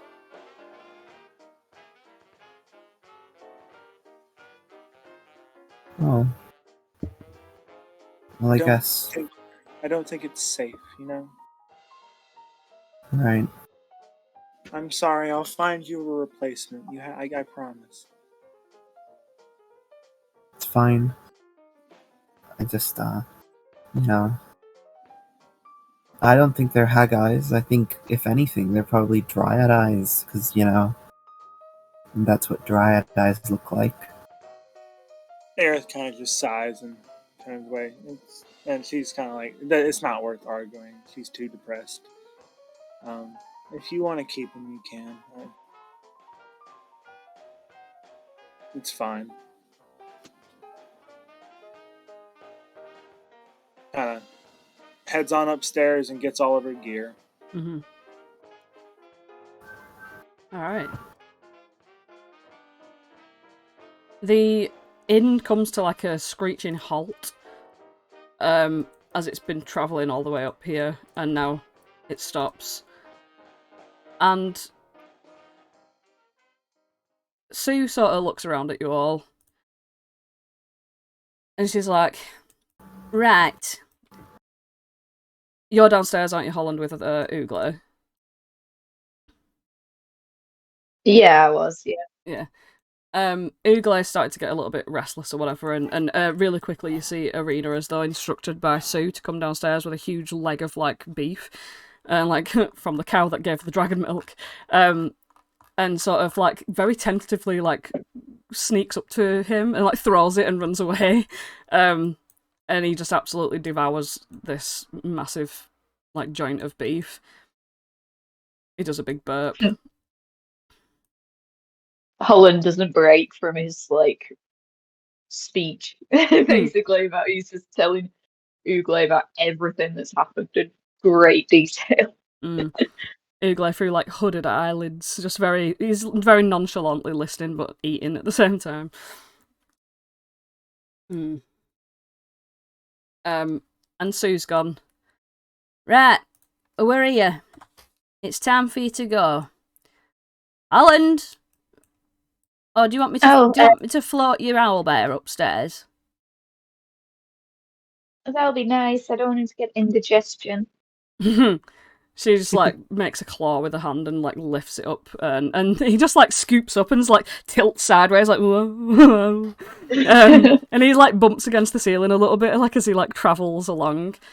She leads him up and out, and deposits him like out on the front step. And through the open door, you see that the ground's starting to get a little bit closer as it settles onto the ground as the feet lower. And the porch sort of comes in contact with the ground. And what faces you is practically a wall of sheer fog. Through it you can see very, very like thin outlines of like craggy mountain sides. Like you see that it's like a mountain pass with very thin pathways that snake in and out of it, and you can't really see the depth at which they go because of the fog. It's very, very foggy. But Oogler sort of sits outside, just like looking from side to side, like, huh? Right. Where are you? You've had your food, you've got ready. It's time for you to go.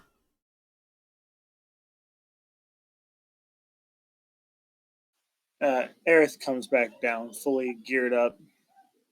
Season's greetings back around her neck. She kind of, whoa. Kinda. Ready.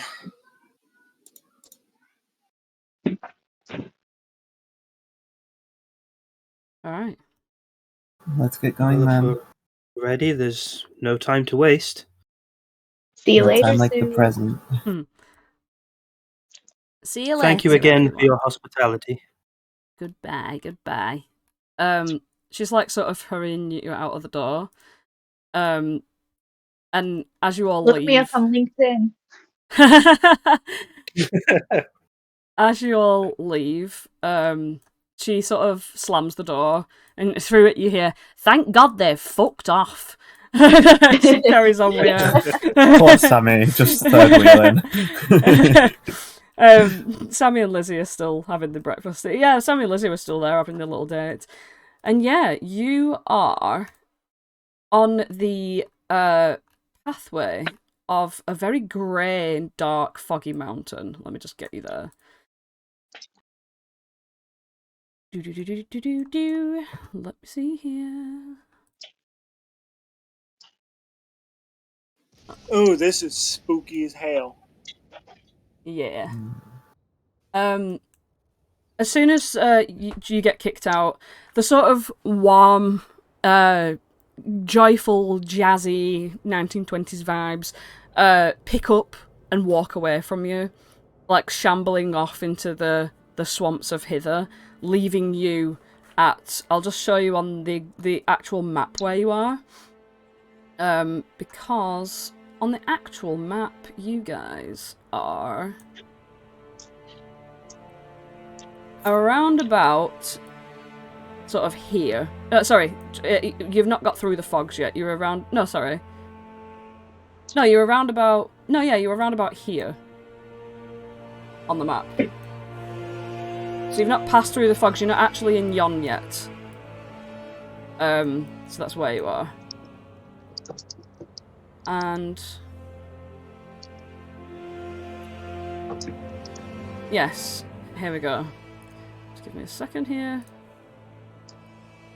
Yeah, you sort of entered this area of like really grey, rocky peaks, and the fog is so thick that you literally can only see 10 feet in front of you. Like, that's the full situation here. So you've got each square is obviously 5. You can only see 10 foot ahead. And the fog is just so thick. There are like these narrow ledges and footpaths that sort of curl around the mountains. And you can see that these mountains go on for quite a while. Like, you get the impression that they do, given the fact that the fog is so thick. You can't even see this bridge that you can see on the map there. You can't even see that in front of you. But you find a path, and you make your way through, ending up as Ugle sort of stops. As soon as his foot touches this wooden rickety bridge, he sort of stops and looks back at you all as it creaks heavily. I don't think we can bring Ugle with us, guys.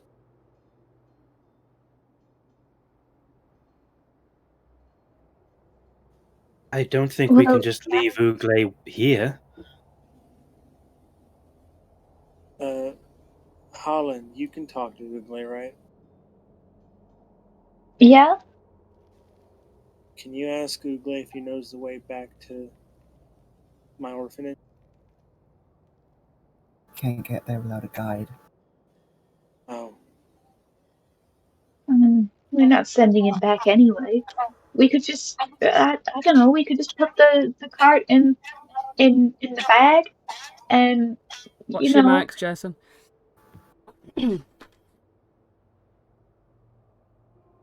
or we could find a new cart when we get there. Looking at this bridge, can I like determine whether or not like is Ugle just gonna fall straight through if he steps on this thing?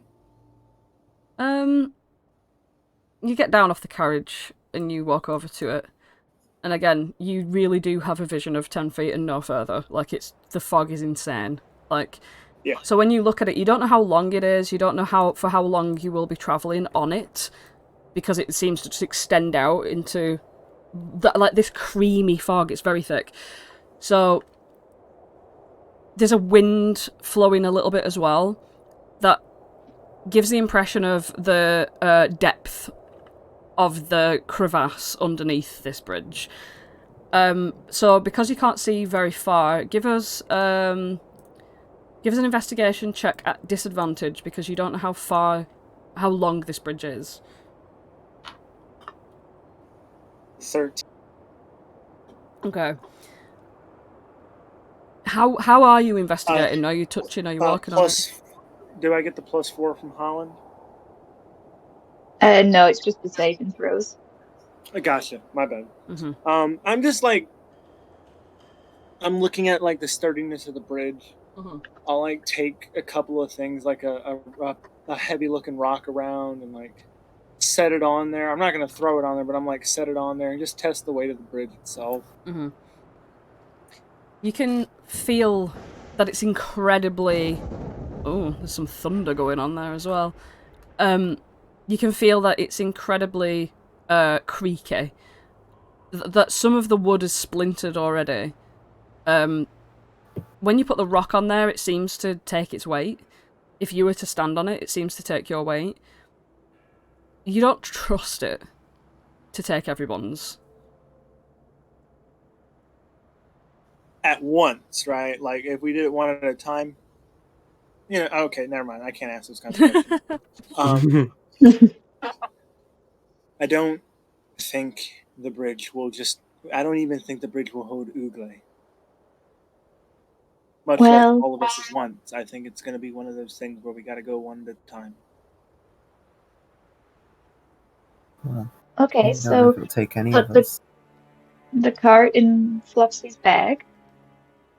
Does it work like that, Flopsy? Well, we could, if you tell Ugle to hold his breath, we could try and put Ugle in the bag.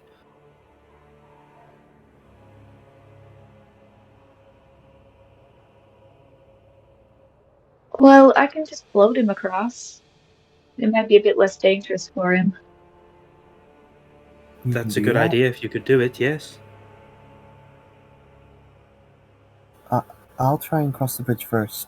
We don't know if it's going to take one person, but if it, I'm pretty good at climbing, so if I survive the fall... Archie, I was going to suggest, we don't know how long this is, but we can't see, but you have quite good hearing, don't you?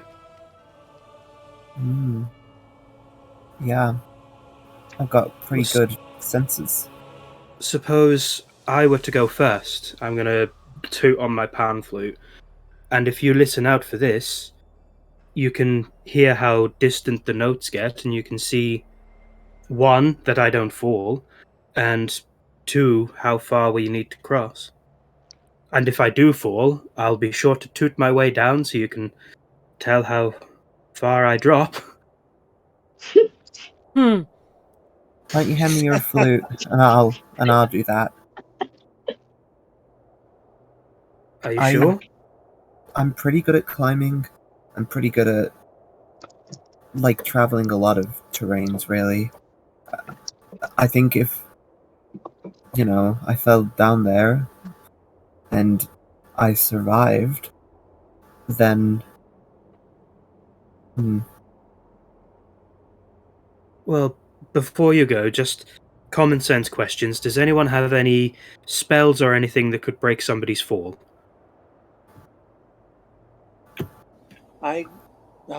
I've been reading, and I think that I've been working on this thing, and I know for a fact I could probably get one person if something happened. I've just made it easier for you to refer to your 10-foot vision. Jesus Christ, I can't see. That's the point. God damn. But I'm not even a bridge here. I think that I've for using this, like, you know how I can move things with my mind and stuff. Yes.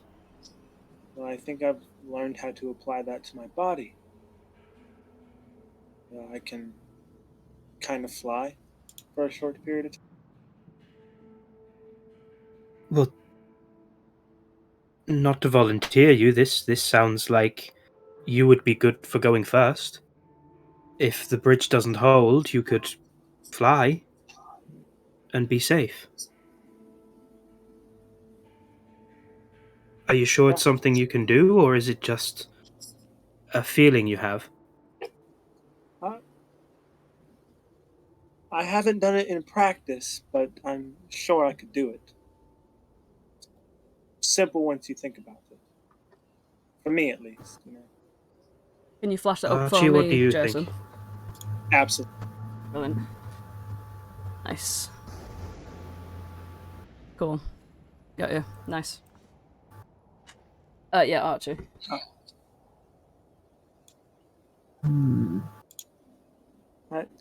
I'll go first, guys.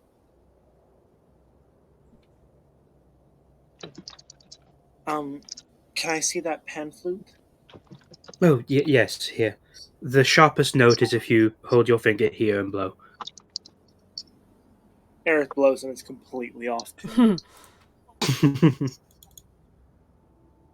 Alright. Here I go, guys.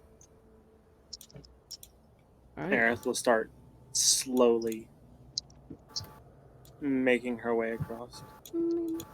Yes, you you step very gingerly across this bridge.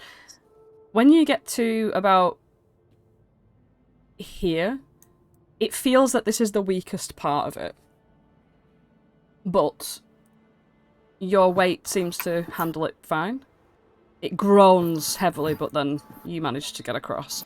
You don't feel like your stepping on it has made it worse in any way. It's just, it's taken your weight, and you can make it all the way across. And you also now have the knowledge that this is 40 foot long.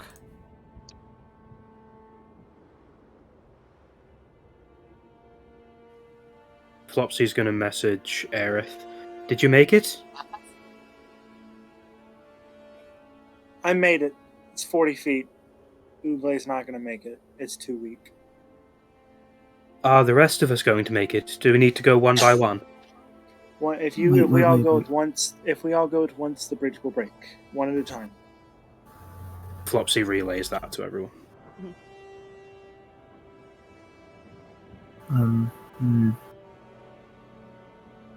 Okay. I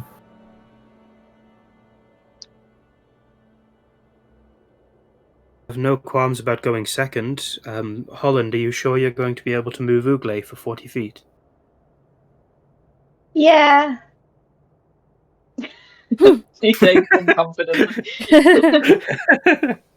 Yeah, it'll be fine. I should probably go last, though, you know. Can I ask, what is it you're using to move him? I don't think I've ever seen you move something the size of Ooglay before. Well, you know, it's one of those things where you, like, get him in the air and he's not actually that heavy. I mean, I hope. You hope?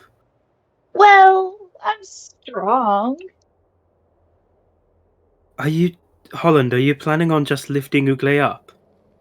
No, I'm gonna make him float, and then I'm gonna pull him along like I did over the swamps.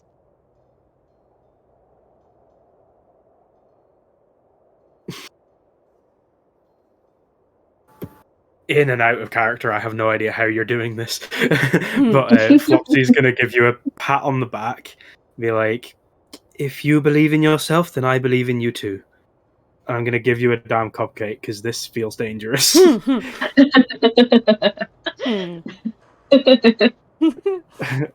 dear. I'm going to trust that you have a plan here, Lauren, because Jesus, I don't... Like, pulling Ooglay like a balloon. Wait. Just a quick question. What are you doing with the carriage? Can it go in the bag of holding? I mean, yeah. Like. Oh, we'll stick it in the bag holding then. Okay. So Flopsy will be doing that now. Yeah. Just keep your ear out, because, you know, if this goes wrong, we might need to go with your bag of holding plan. If this goes wrong, we might be dead, but, you know. If this goes wrong, I might have to dive down with the bag of holding and catch you in midair. Can you And go then fly? and then I'll have to. I can hear them. It's like Yeah, the it's fogs fine. are obscuring hearing, right? No, yeah. You And can I'll hear. just have to fly down there and grab one of you guys, or both, hopefully. Well, listen. If it goes wrong, I'm gonna bounce, so it's fine. Yeah, but And Ooglay, Oogly's not gonna fall. It's fine. I don't, Holland. I don't know if plunging into a cliff, even if you do bamf, is not gonna feel very good. Holland, make an intelligence check. Well, no, because Oogly's gonna bite me on the way down, aren't you, Oogly? So I'll bounce before I actually. Make an intelligence really quick. Just to check, Okay. not I a think save. I know why you're doing an intelligence. Nat 20. Oh, that's Yeah, a save. Oh, that's a save. It's still a nat 20 on the base roll, so it's fine, whatever. No, that's fine. You've got the nat 20 base roll. It's okay. It's just the mods Really? that matter. Modifiers the same. You know, Holland, whether you're lying to everyone else or not, you know that bamfing only happens when you are attacked, not when you take damage in general. I'll be fine. Oh, Wait, so what's Besides, the like- worry? You can heal me. What can you not carry it across with your magic? I'm a bit confused about what the worry is. Yeah, exactly. Just whoop, and then I'll just hold his hand and pull him across the bridge. Well, What's that? I mean, come to think of it, if the worry's that maybe you won't be stable enough, I mean, we can get something out of a stable. Maybe I can ask Glitterhoof for a bit of help. I don't think I can pull two things along a bridge. Oh, I don't think you'll need to. Well, you see, Archie's gonna do a horse whistle, and she's going to cast summon Bestial Spirit, Hey. creating a Glitterhoof, which should be 4x4. But this is no ordinary Glitterhoof, for it is a Glitterhoof with wings. It is a Pegahoof. Ooh. Nary. Okay. Mm-hmm. Yeah, it's even got a unicorn's horn. Oh, No, it's just a normal shit. Pegasus. Let's say that's a Pegasus. Let's see if there's actually a Pegasus. It doesn't yes. use Pegasus stats. Yeah, but it's just for the sake of it, isn't it? There is a Yeah. there is a Flopsy Pegasus. doesn't move. I just want to see the Pegasus. Yeah, there you go. Cool. Okay. Oh, gorgeous! Mm. That's Glitterhoof. And you see that there's sparkles on the hooves. And this bestial spirit. Can you flash that up for me as well, please? Yeah, but it doesn't have the stat block. It uses the stat block for a bestial spirit. It can be an air beast, though. Mm-hmm. Oops, I'll probably press that a million times. That's the daisy. It lasts for an hour. Okay. Yeah, air, land, or water. Mm-hmm. So it can fly. Yeah, this is Yeah, it's got a Glitterhoof. 60-foot line speed, yeah. Yeah, describe how she appears. Yeah, like, Archie looks through the ghost key at Glitterhoof, and does the whistle, and Glitterhoof, flips the hair around, and then you sort of see, sort of as if little wisps of light are all sort of coming together, piece by piece, to create almost like a starry-looking horse, and then wings grow up on that, and then it all mushes into one, and phew, Pegasus Glitterhoof. Nice. A little Palomino Pegasus. Yeah, she sort of gracefully trots up to you and gives a bit of a whinny, shakes her mane in front of you, and she looks as though she's like a bit confused as to why she's on the material plane. Like looks around like, wait, like as though she's back in action, she's alive again. Yeah, and she looks very happy. She comes over to you, and when she puts her nose towards you to nuzzle your hand, and when your hand makes contact, her excitement is just visible as her head just like rocks, and gives you a big nuzzle. Archie gives her a big hug. Oh, I've missed you, Glitterhoof. If I could do a horse noise now, she'd be like,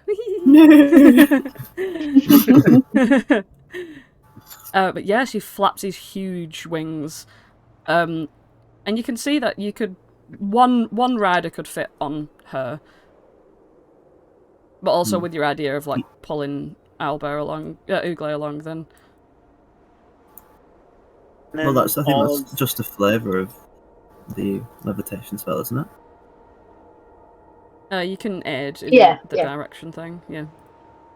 Yeah. Nice. All how of are Jenna's you going about horses this? sound like Nat. So, Glitterhoof, do you think you'll let Holland on your back? She gives a noble nod. Ah, thank you. Archie bows. Alright. Well, Holland, you need a step up? Oh, go on. Yeah, Archie gets on hunting. Okay. Up I go. Where is the stat block? It's in the spell, and like if you look it up on like Wikidot or whatever, summon beast. Right. Okay. Yeah, it's literally just beneath the actual description of the spell. All right, you can keep track of that then, because I can't find it to give it to you.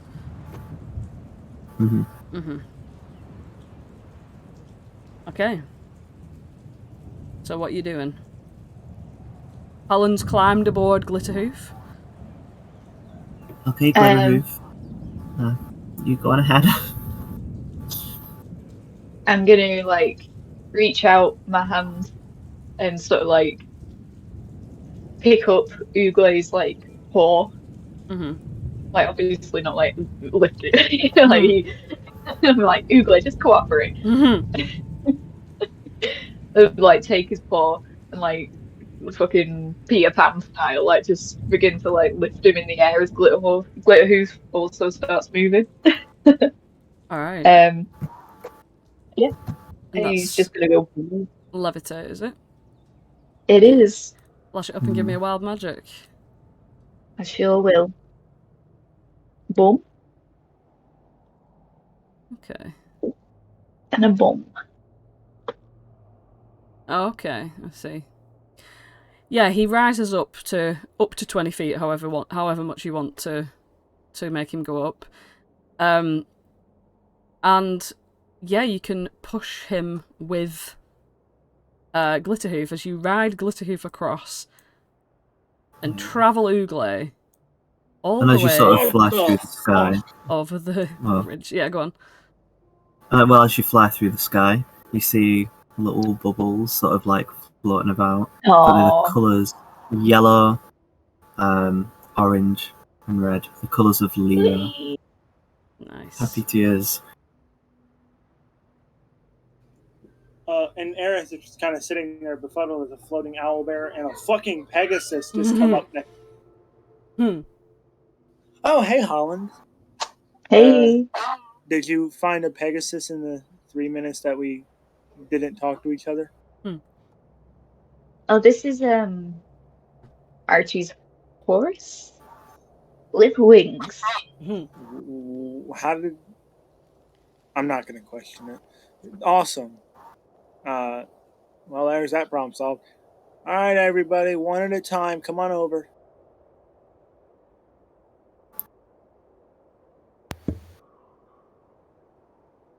Flopsy will go next, I guess. Walking gingerly over the bridge. Yeah. Looking on in awe at the ass of the Pegasus. Yeah, if you one at a time and be careful about it, then you can make it safely across. Octavia's like, do you want me to go last? I'll go last, just so I can, I don't even know. But in case anything sneaks up, I, couldn't bear the thought of it snatching you. What if I think the same? Do you want to rock, paper, scissors for it? Oh, I've got an idea. And Archie's just gonna whistle. And Glitterhoof is gonna come back. So we're gonna rock, paper, scissors to see who gets to go on Glitterhoof. Okay. Holland, are you off Glitterhoof? Yeah. Yeah, nice. Glitterhoof flies Running around in the air with Oogla. Oogla's just got the most straight face you've ever seen as he's like bounding around in the air. We do, you know that thing where you lean back, you're holding hands with someone, you lean back and you can use the momentum to spin on one foot. We're doing that but in the air. Oh, nice. If you let go of him as well, he'd probably fucking go flying off. But he's like a balloon in the sky. Aww. Yeah, Octavia's gonna rock, paper, scissors. How are we gonna do this then? Roll a d4, re-roll a 1. 2 is rock, 3 is paper, 4 is scissors. Yeah. Okay. I've rolled it for her. Same. Roll again. You both choose the same thing, and she's like, I knew you'd choose the same as me. Snap. Again, because it's a 1. You get paper, and you put your hand over the rock that she does again. She throws a rock up again. You thought you could get me with that? Well, I don't know. I don't know. I kind of thought you'd choose scissors. Well, I guess you win. Well, maybe later.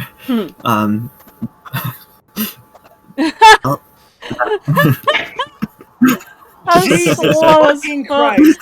A delay on that was perfect. Did not. Wait, Octavia and Archie, the queen and queen of sexual innuendo. Octavia gets a 17 insight on that. And she does a little smirk, and she's like, "Did you just say what I think you just said?"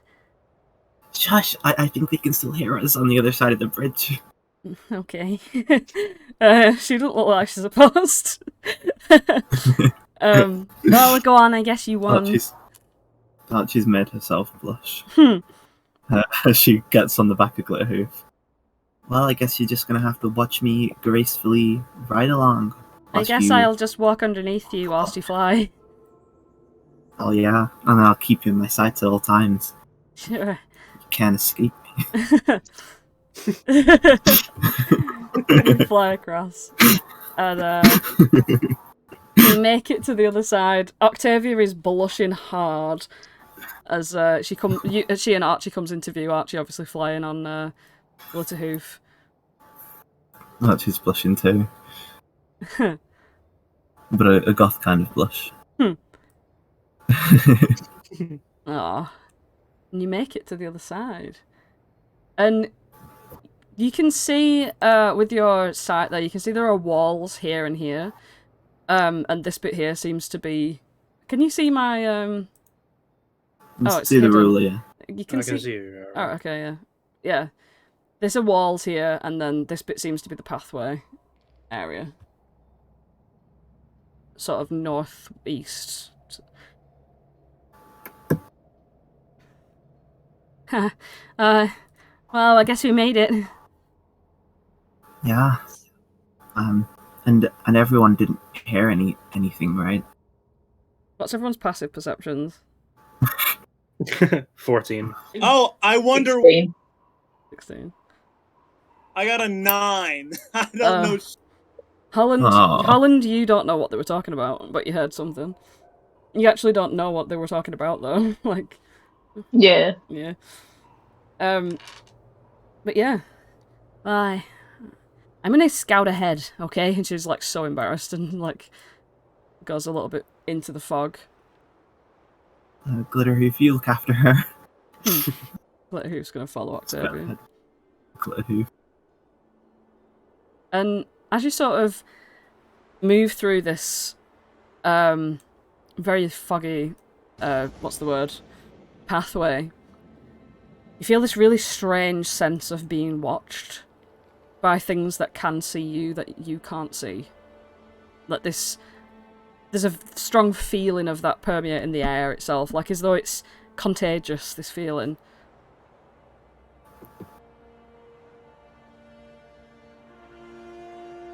Is anyone else's hair standing up on their back? Of their neck? All of us feel this, or You just don't have back hairs? Everyone feels this. Yeah. Yeah, I feel like we're being watched, but whatever can see us, and we can't see it.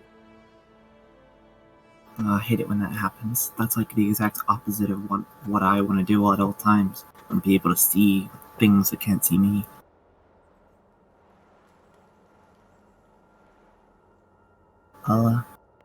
Shall we start walking? Yeah, we can't do anything else. Might as well.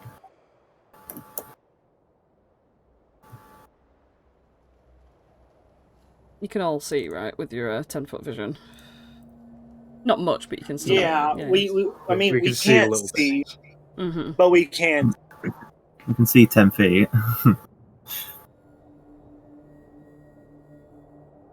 Since we've all spoken about new things that we can do, I don't suppose anyone can blow some wind to get rid of some fog.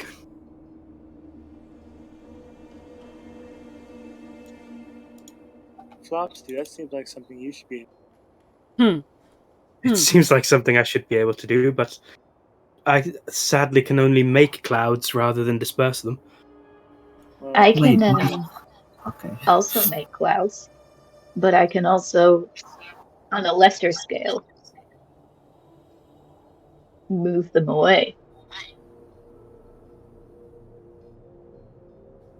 Prove do it. that. Do that.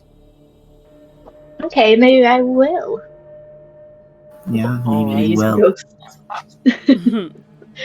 to move an extra 5 feet of the cloud out of the way.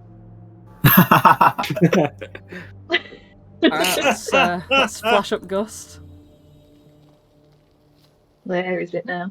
It's a bloody cantrip. Why am I looking at my proper spells? I'll say that this is going There we to give you all 15 feet of sight.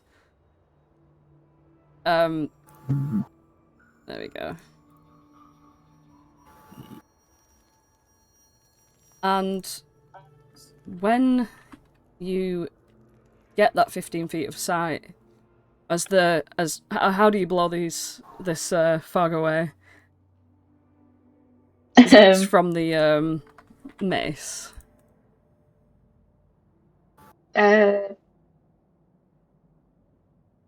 No, just as fucking Holland and Oogle like land back down to the ground. They just spin really fast and it like helicopter blades like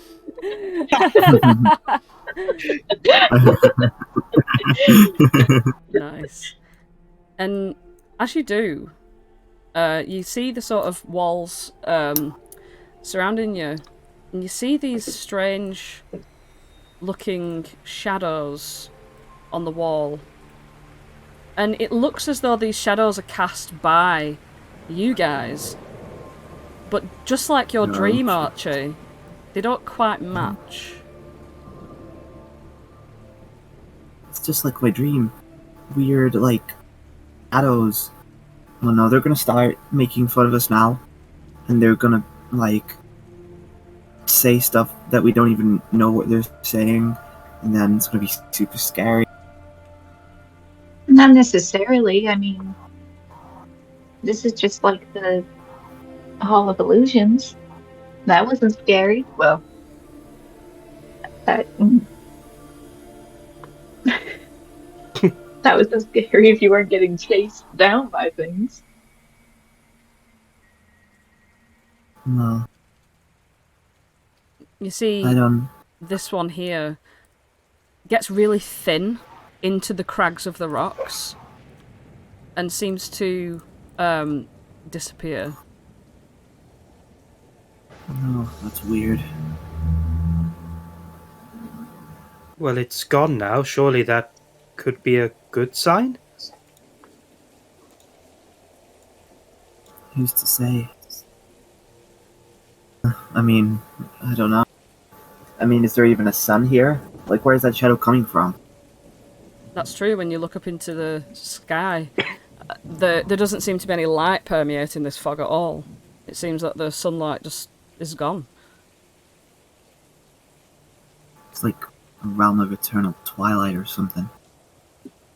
Well, this isn't much of a comfort, but maybe it's like the shadows from the carnival, you know? You also There was the notice frog. this one wink out between the crevices of the rock.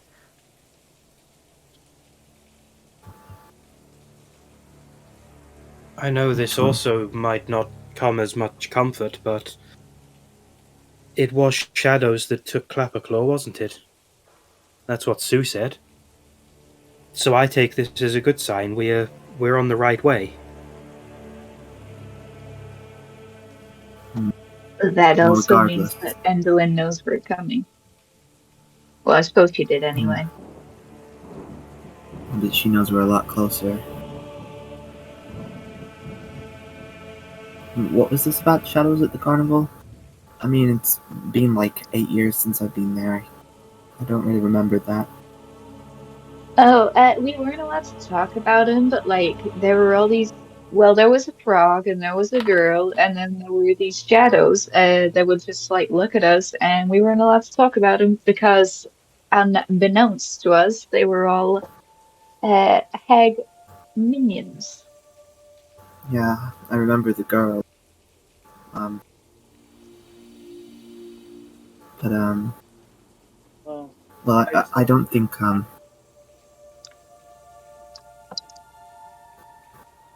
Well, so if Just- I never saw the frog, but I did see the little girl. If she was Scabatha's, I assume the frog was Baborna's, which means that these shadows are Endolins. But the shadows that appeared in Sue's tavern, she said they weren't working for Endlin. I think maybe there are some that are, but these aren't necessarily Endlin shadows. They could just be their own person, their own thing. Archie, with your massive perception, you see a shadow sort of streak along the floor and flat to the ground hover behind Holland. Holland, watch out! Your shadows. Well, behind you, I guess. Only Archie can see that. But Yeah. in like a weird way. It's right there. Again? I hate when my shadow's behind me. No, I don't trust it. Alright, I'm sorry, Holland, but I'm going to shoot your shadow. And Archie pulls out her bow and attempts to shoot Holland's shadow. Everybody roll initiative. Oh, Oh. Fight shadows. this can only go well. This can only go well. Oh, I Aerith, get my- great initiative as always. Okay. Do I get my little free shot? No, because they were sneaking up on you already. Oh, okay. Yeah. We've just saved us from a surprise round. Yes, you have. That's exactly what you've done. Yeah. With that passive perception, that's probably always going to be the case. Okay. So. That's what Archie does. Here we go.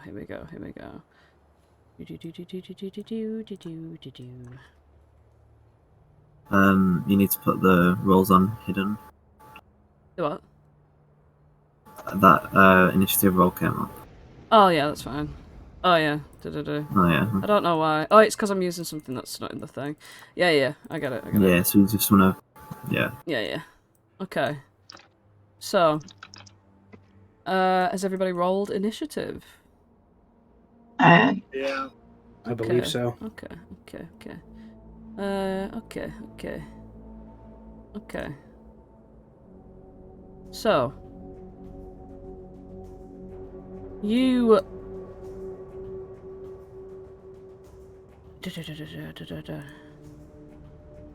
This guy.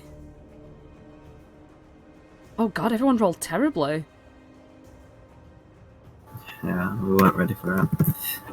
This guy's snuck up behind Holland, and he's going to reach up across Holland's back, and as he like sort of emerges up out of the ground, you see he gets a bit more solid.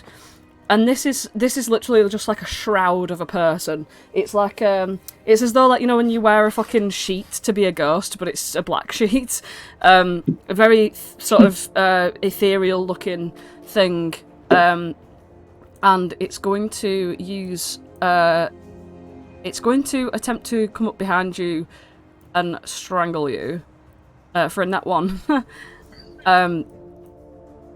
And as it like moves its arms to like woof around your neck, you just duck out of the way of it. It's not very happy about that one bit. Holland, it's you. well, that's pretty horrifying. Yeah, Holland's just gonna turn around and see some fucking shadow demon reaching out to strangle him. Just scream. And as he does, and like the energy kind of shifts to match his tone, and a parting in the clouds appear as if split in twain. And a big fuck off beam of light comes down from the sky. And I'm trying to cast Moonbeam. Ooh. Holy smackerel. Okay. He can give me a Constitution save. Alright. Let's have a look here. Illuminate that shadow. Constitution I save sure will. throw. Alright. So that's 13. Ooh, I don't know what my thing is. 15, it fails. Hey. Okay.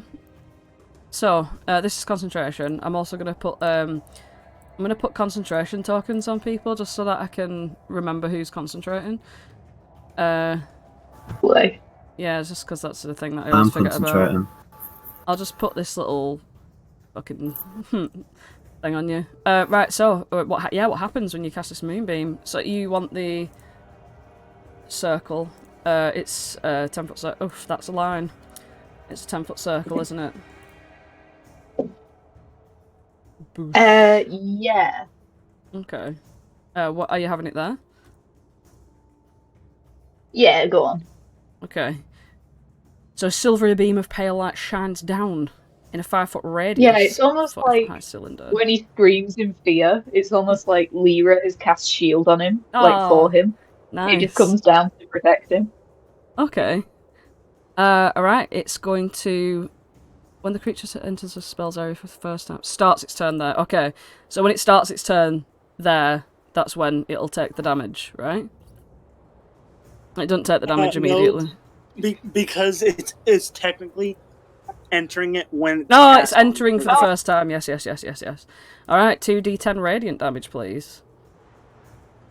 7. Okay. Oh yes, that's correct.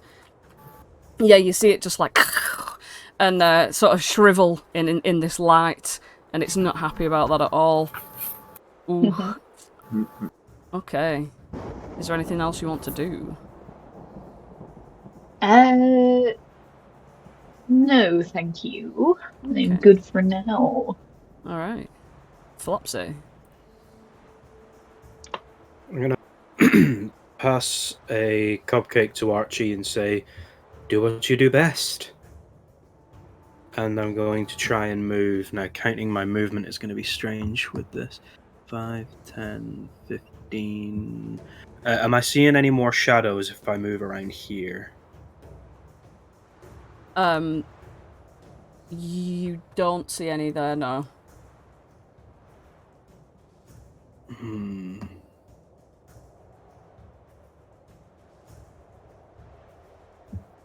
I seeing anything here? Yeah, when you walk to there, you see this other shadow, which is against this wall. Right. That's what I was hoping for. I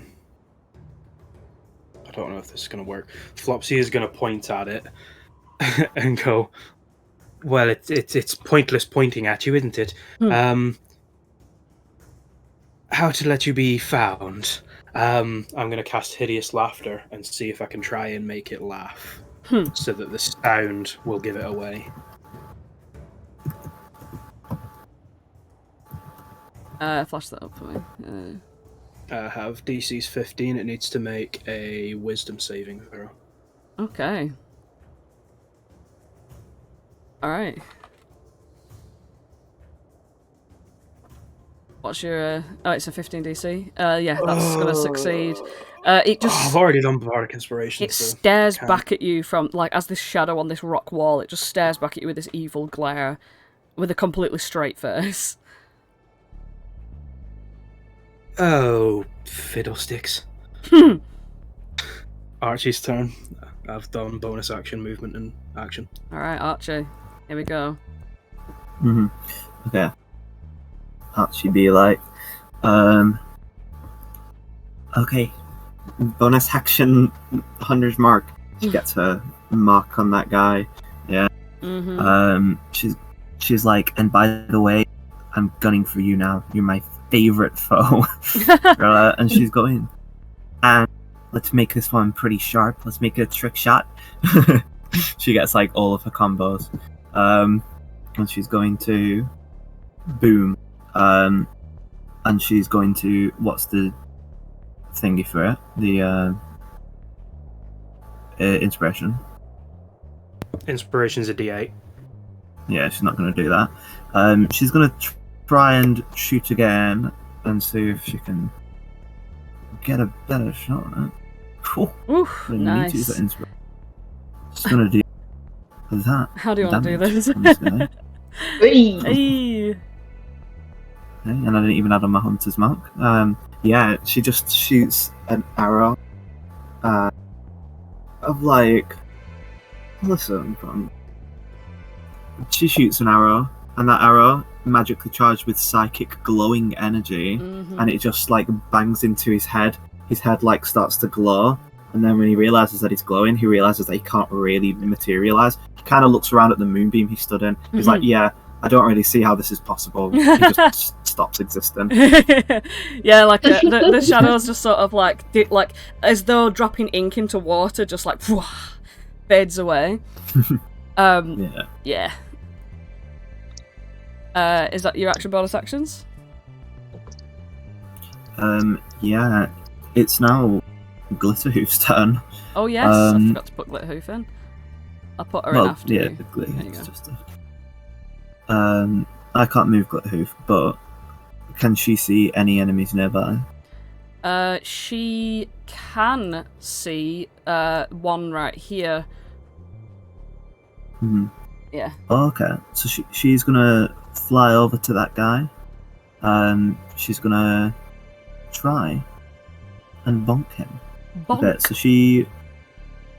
That's right. She's gonna bonk him. She is going to make a melee weapon attack plus. It's a level 2 spell, so that would be a 6. So D20 plus 6. Blah blah blah blah blah.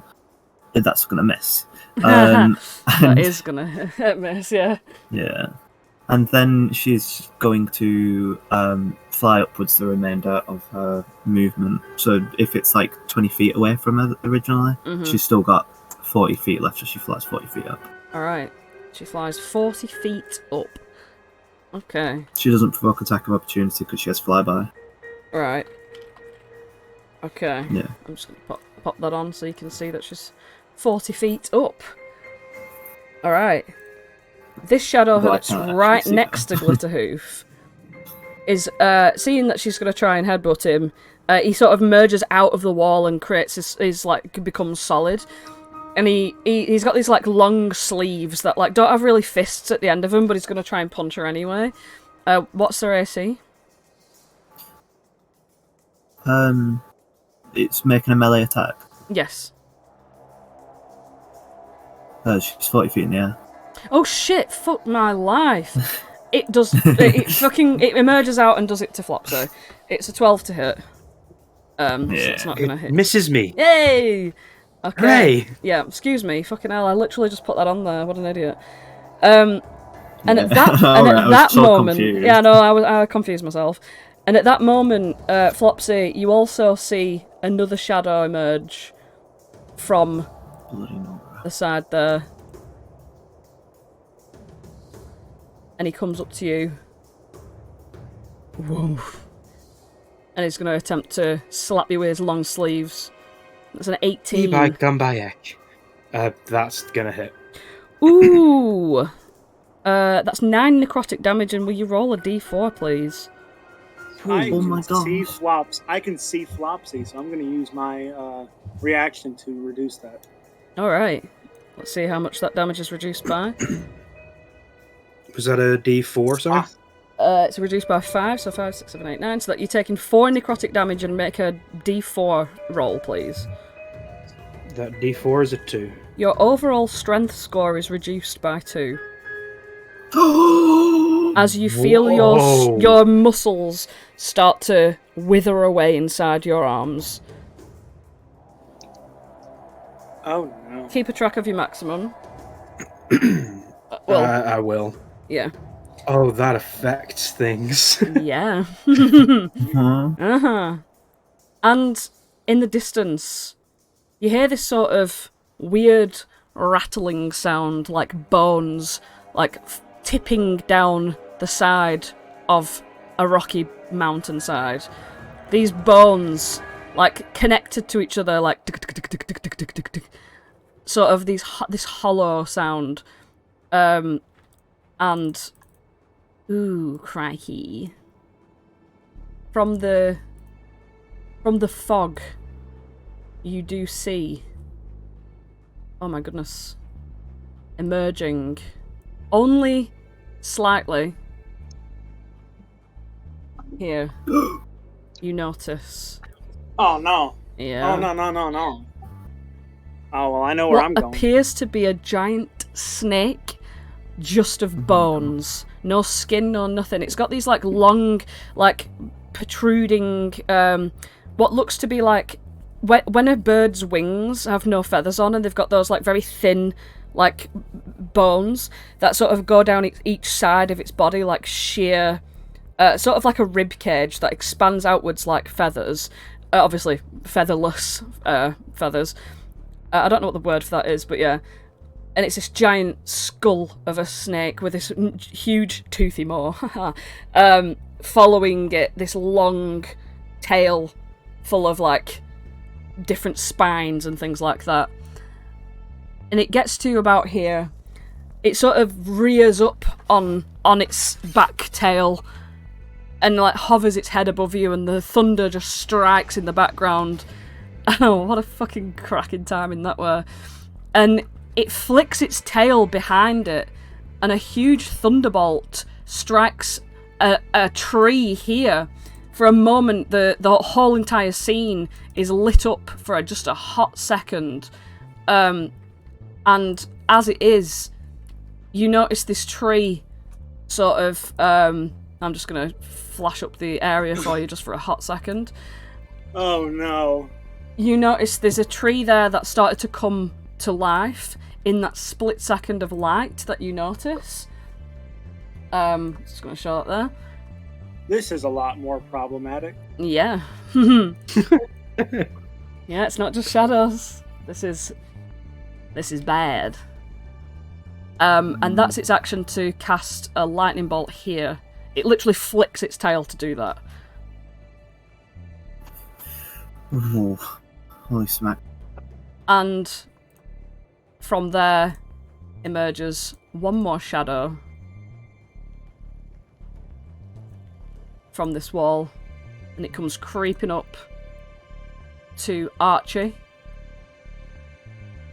and is going to attempt to punch her. 21. That's Oh dear. 7 necrotic damage. Roll a d4.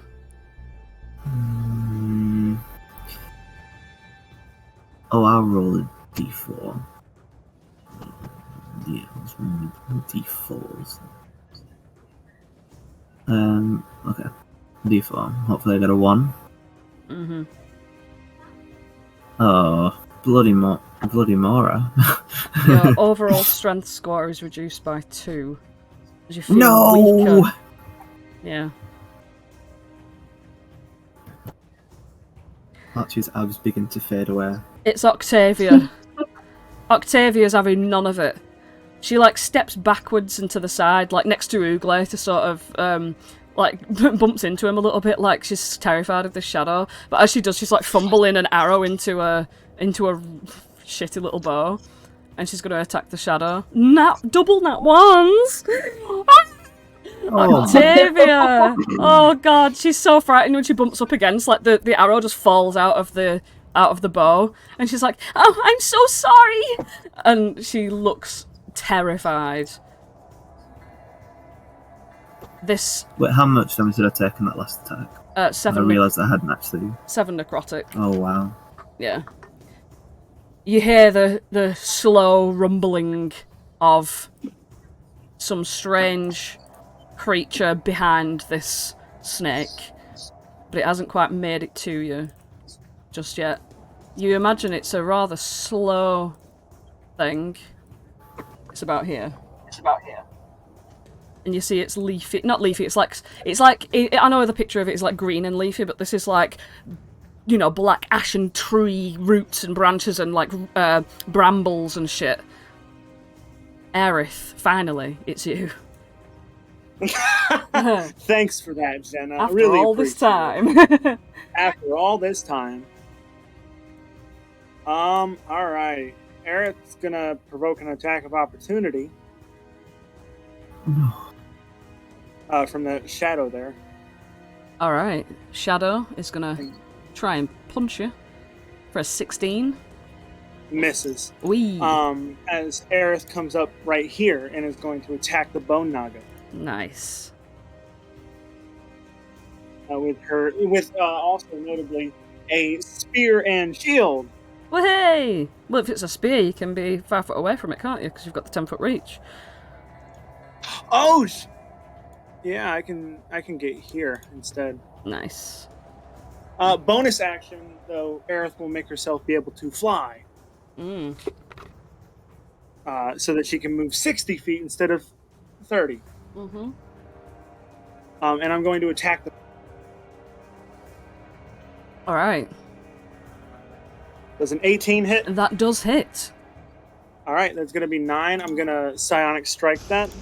Nice. Ooh, stunned that. And with my new ability, I need a Strength saving throw from the Bone Naga. Okay, let's have a look here. Beep bop boop ba da boop bop boo. Uh-huh. What's the thinger? The DC? It's a 15. It fails by 1. It gets pushed 10 feet in this direction. Okay. When it gets pushed, it can't like push into the shambling mound, so it will have to go here. It can't Gotcha. overlap it, if that makes sense. Yeah, Eric's going to then move here and attack again. Nice. For another 9 damage against it. Woohoo! Excelente. Another Psionic. So that's 17. Give me that strength saving throw again. Ooh. See, 15. That's a fail. Can it be like pushed through here? Yeah, it can be squeezed into that bit, yeah. So it'd be like bam, bam, Awesome. and end up there. Alright, I'm going to move another bit. I'm going to Action Surge. Hey! You're not relenting. No way. Aerith is pissed. A 14 to hit. That's going to miss. All right, another swing. And I'm actually going to fly above the shambling mound. Okay. How far above it? Just like 5 feet above it. Okay, so you're 15 feet in the air right now. Yeah. Mm-hmm. One more attack. For a 26 to hit. Ooh. I need that strength saving throw as I'm going to psionic strike it. Okay, jeez Louise, this is a lot of damage. And the strength save. Beep, beep, beep, beep, beep. That's a 4, that's a fail. It's going to get pushed 10 feet downwards. It can't go further than that, there's a wall there. Oh, it's a wall? I thought it was a cliff. No, that there is a wall. From here, the wall begins. Okay, Yeah. Well, all together, I'll do the math for you. 9, 14, 23, 31, 38, 50, 59 points of damage. It's alright, I've done it as I've gone along. Oh, okay. Let's have a look here. Is that correct? Sonic Stress 9. Yes, yep. How do you want to do this? As you ram it up against this... I know, right, as you ram it up against this wall. So, like, Aerith is seeing these shadows. Like, she saw Flopsy kind of get, like, death grip a little bit. It's kind of dark around her, though, foggy, so it's, like, hard to make out. But she can see this big old snake in front of her. Oh, yeah, she can see that. So you guys kind of just, whoever was around can kind of just see Aerith take flight into the air and just wham, wham, wham. And on the third strike, the psychic energy goes inside of the Naga and just blows it apart from the inside. Oh, nice. Whee! Literally little tiny bones just rain down all over the place and, like, scatter across the ground. Oh, jeez. Oh, jeez. Alright. Okay. Well, there's a big bad so far. Alright. So you are 5 and feet then above the I shambling have- mound as well. Yeah. Yeah, I'm going to move away from the shambling mound. I'll provoke another attack. Okay. Deep, deep, I deep. have 25 feet left, so there we go. Bam! That's 11 to hit. It's not a hit. It does Yeah. not hit you. There we go. Yeah. Aerith just lands next to you, Archie.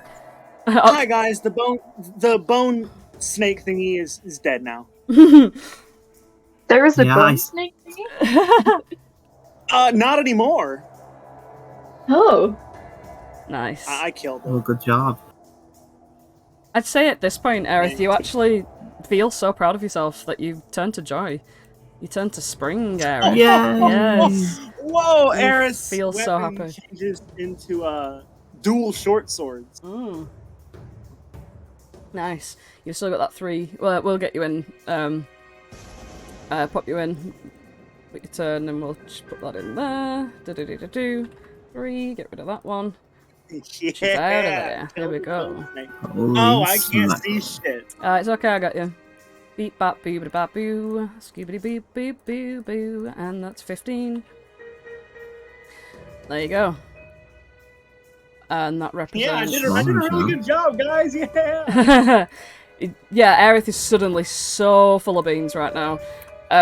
Archie looks relieved that Winter Aerith is finally gone. And Holland, it's you. It bloody is. Well, I've heard about this bone snake. I'm going to have to mooch my way over to see with my own 2 eyes. Hey. Basically, I'm going to go get in on the action, you know what I mean? Go and get in on that action. Hey, Oracle! Hey! Laura. You wandering, and here's Well- what you see. 2 bloody shadows, who flops in a shambling mound. How do you get there? Well, oh, by the way, I realised last turn I forgot to enact my wild magic thing. Oh shit, yeah. Yeah. Oh, you can do it on your next one. Hey! Yeah. Well, I'm going to use my action to scooch my moonbeam over to these 2 bastards. Hey. Scoochy scooch. Alright, okay, so now they've got to make saves, haven't they? Do they, if the wild magic's being enacted? Wait, is it... Moonbeam requires a save, though, doesn't it? Is that right? Yeah. Uh, Is it only melee that? No, it's maximum damage. Right. So yeah, they still make the save, it's just maximum damage if they fail. Oh, okay, I was thinking Icewind Dale. No. What? No, sorry. I'll just read it again, just 1 second. It was 33. Maximise the damage of the next damaging spell you cast. So yeah, that it's not about this. It's not going to auto make them fail. It's just going to deal the full damage if they do fail. So the top one. Here we go. Is it a con save? Yes. Alright, okay. So the top one. Fails.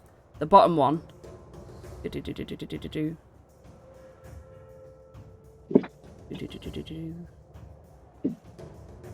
Fails. Both fail. And with that maximum damage of 20 radiant, doubled because they're vulnerable, to 40 radiant each. How do you want to kill both these shadows right now?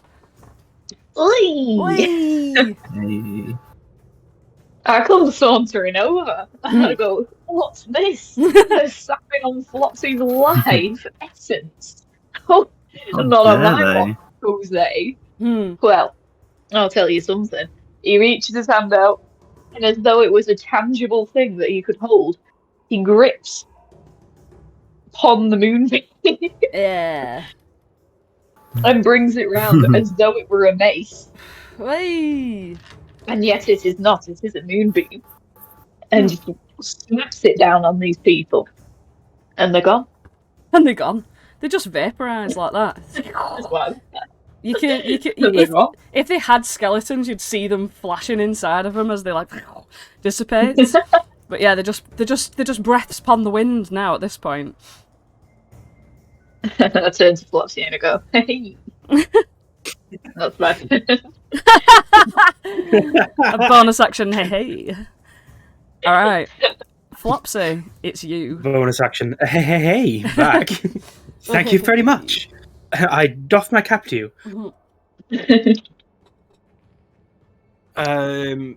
Flopsy, having seen how relentless and impressive Aerith was, he's just going to let her do that again, and I'm going to cast Haste on Aerith.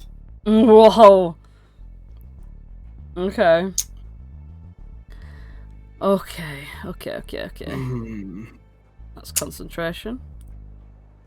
It is.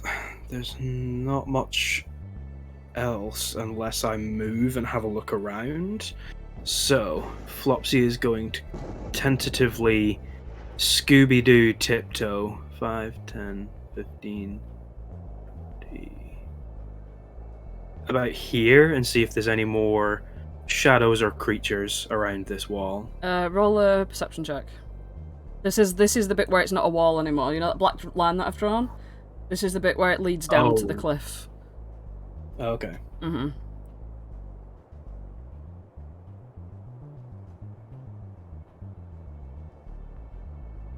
That is a 14. You don't see anything. It's all clear over here, guys! He puts a thumbs up, but nobody can see it. Mm-hmm. That is the end of Flopsy's turn. Okay. Archie. Okay, Archie's going to move 5. Provoking attack of opportunity. It's already used its reaction on Aerith. Oh, yes. Hey. Did it? You're welcome, Oh, yeah, it did, yeah. Yeah. Yeah, it did. Yeah. Uh-huh. No, wait a minute. No, it hasn't. It's top of the round. no. It hasn't used a reaction. No, It is. it don't It work has like its that. reaction back. It has its reaction back. No, it has its reaction back when it has its turn. No, it doesn't. It's top of the round. It's the last of the round. It's every round.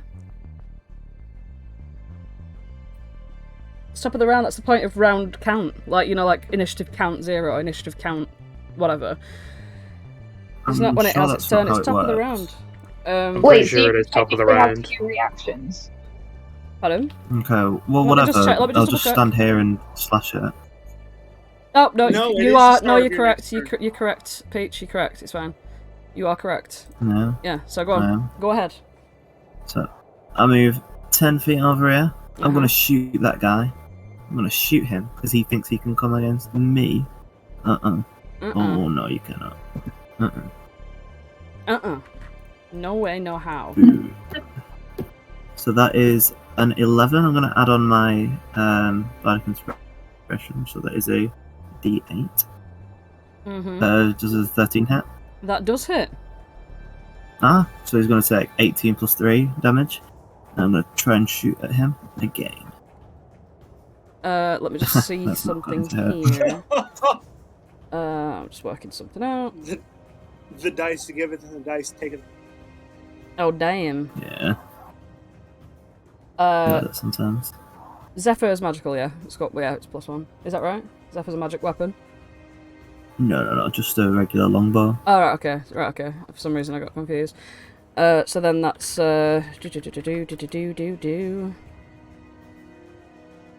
Okay, yeah. This guy here. You're shooting him. One of them hits. And it sort of like stumbles a little bit like, ugh. And, yeah. Still alive. Okay. Excuse me, 10, 15. Yeah? I fucking worked that out so wrong. It's dead. No, it's not. It's fucking. Yeah. It's fucking still alive. I keep thinking Dead or Zephyr's. alive? I keep thinking Zephyr's magic. It's alive. It's alive. It's got fucking. Okay. It's blooded. I think the +10 sharpshooter damage is just nondescript damage. Well, I don't it'd be know. attached to the But I think piercing, it is wouldn't it? Yeah, it's attached to the Yeah. Okay. That makes sense. Yeah, so that's my turn. I move over here. Okay, I should probably move here. But it's Glitterhoof's turn now.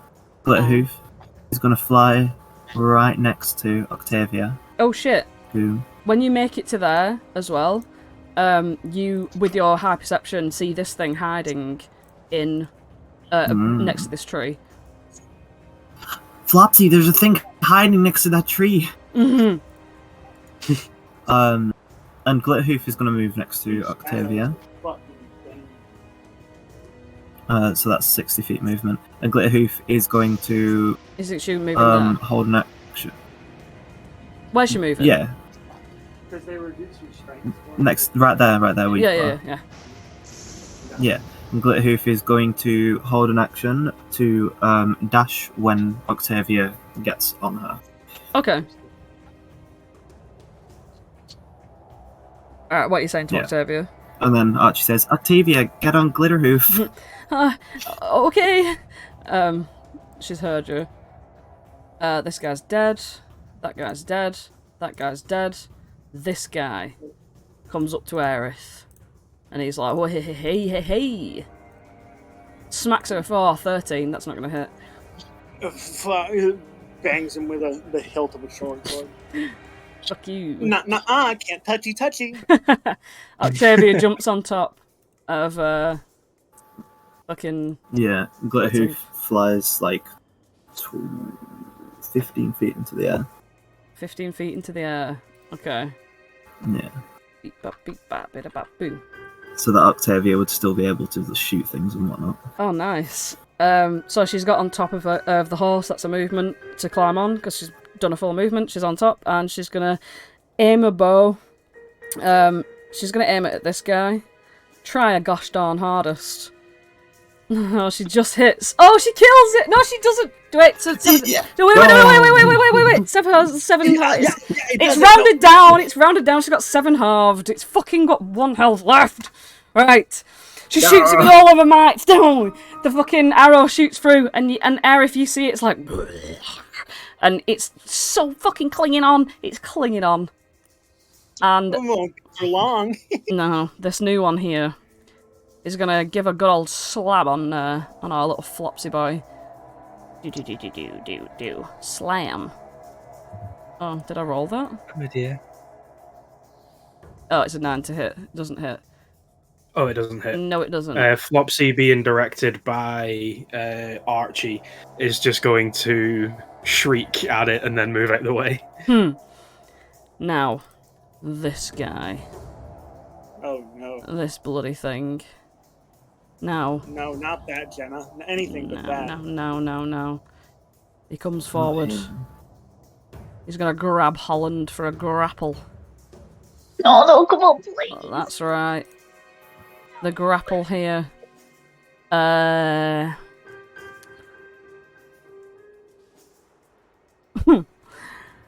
It's a fucking Nat One. It's a fucking Nat One for its grapple. It don't even matter what you do.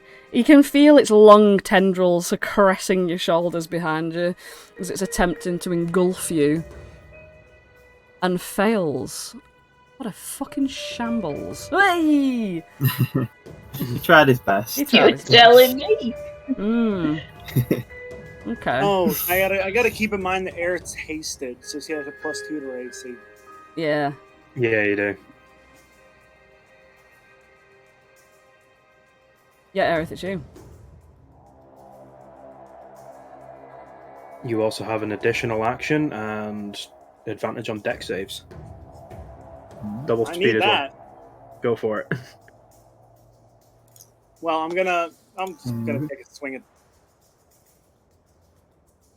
The shadow. Aerith with like this manic grin in her eyes, like clings her short swords together, and she's gonna take a swing at the shadow directly in front of her. Nice. Cling cling. Oi! Easily. You get him. Dispels it, and then she's gonna run on over to this bad boy. Be Ooh-hoo-hoo. like, don't touch my friend. Time to make salad. And jump at it. Nice. This is the spikiest 22 salad. Yeah, that fucking hurts. I'm gonna psionic strike it. Can I get a strength save? You can indeed. Or that's 21. That's a 6. That's a fail. I'm gonna push it prone now. Alright. You're pushing it prone. If it can be, I don't know. Those prones. Let's see here. So you're not pushing it back, you're pushing it prone. It can be No, made... What, you're pushing it back? I want to push it prone. Okay, yeah. You push it down, and it sort of like rolls backwards, and it's like long tendrily legs like sort of stick up from the bottom. Like it's got roots, and it's like roots wiggle. That's a total of 21 damage, yeah? And then I get an extra attack because of haste. Yeah. It's going to be a 19. That's a hit. And we'll do another.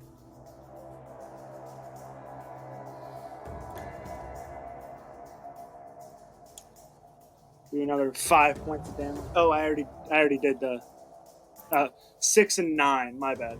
Nice. Ooh, that's 36 damage in total. Excellente. Yeah, it's looking alright though. It's looking alright. You're just sort of hacking away at it.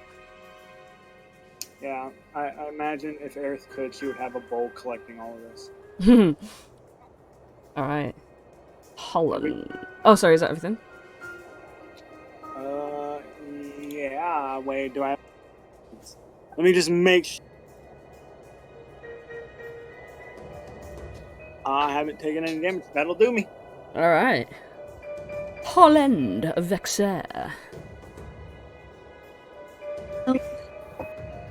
I can pretty confidently say that I'm going to hit the correct green thing in front of me.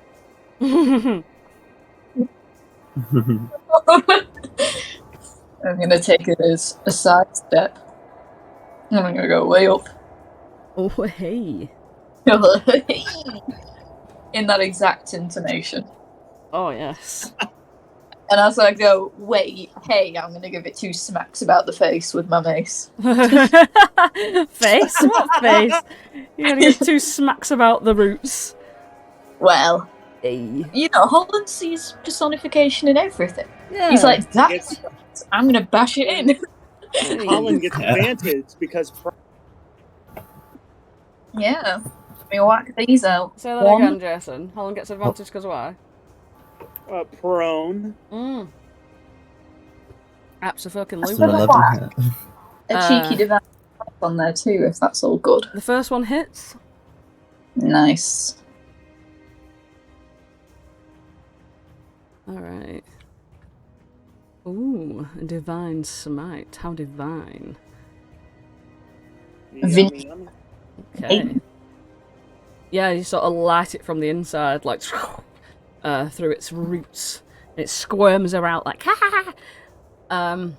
Yeah, is that everything? I am going to end my turn. What a move. Flopsy, it's you.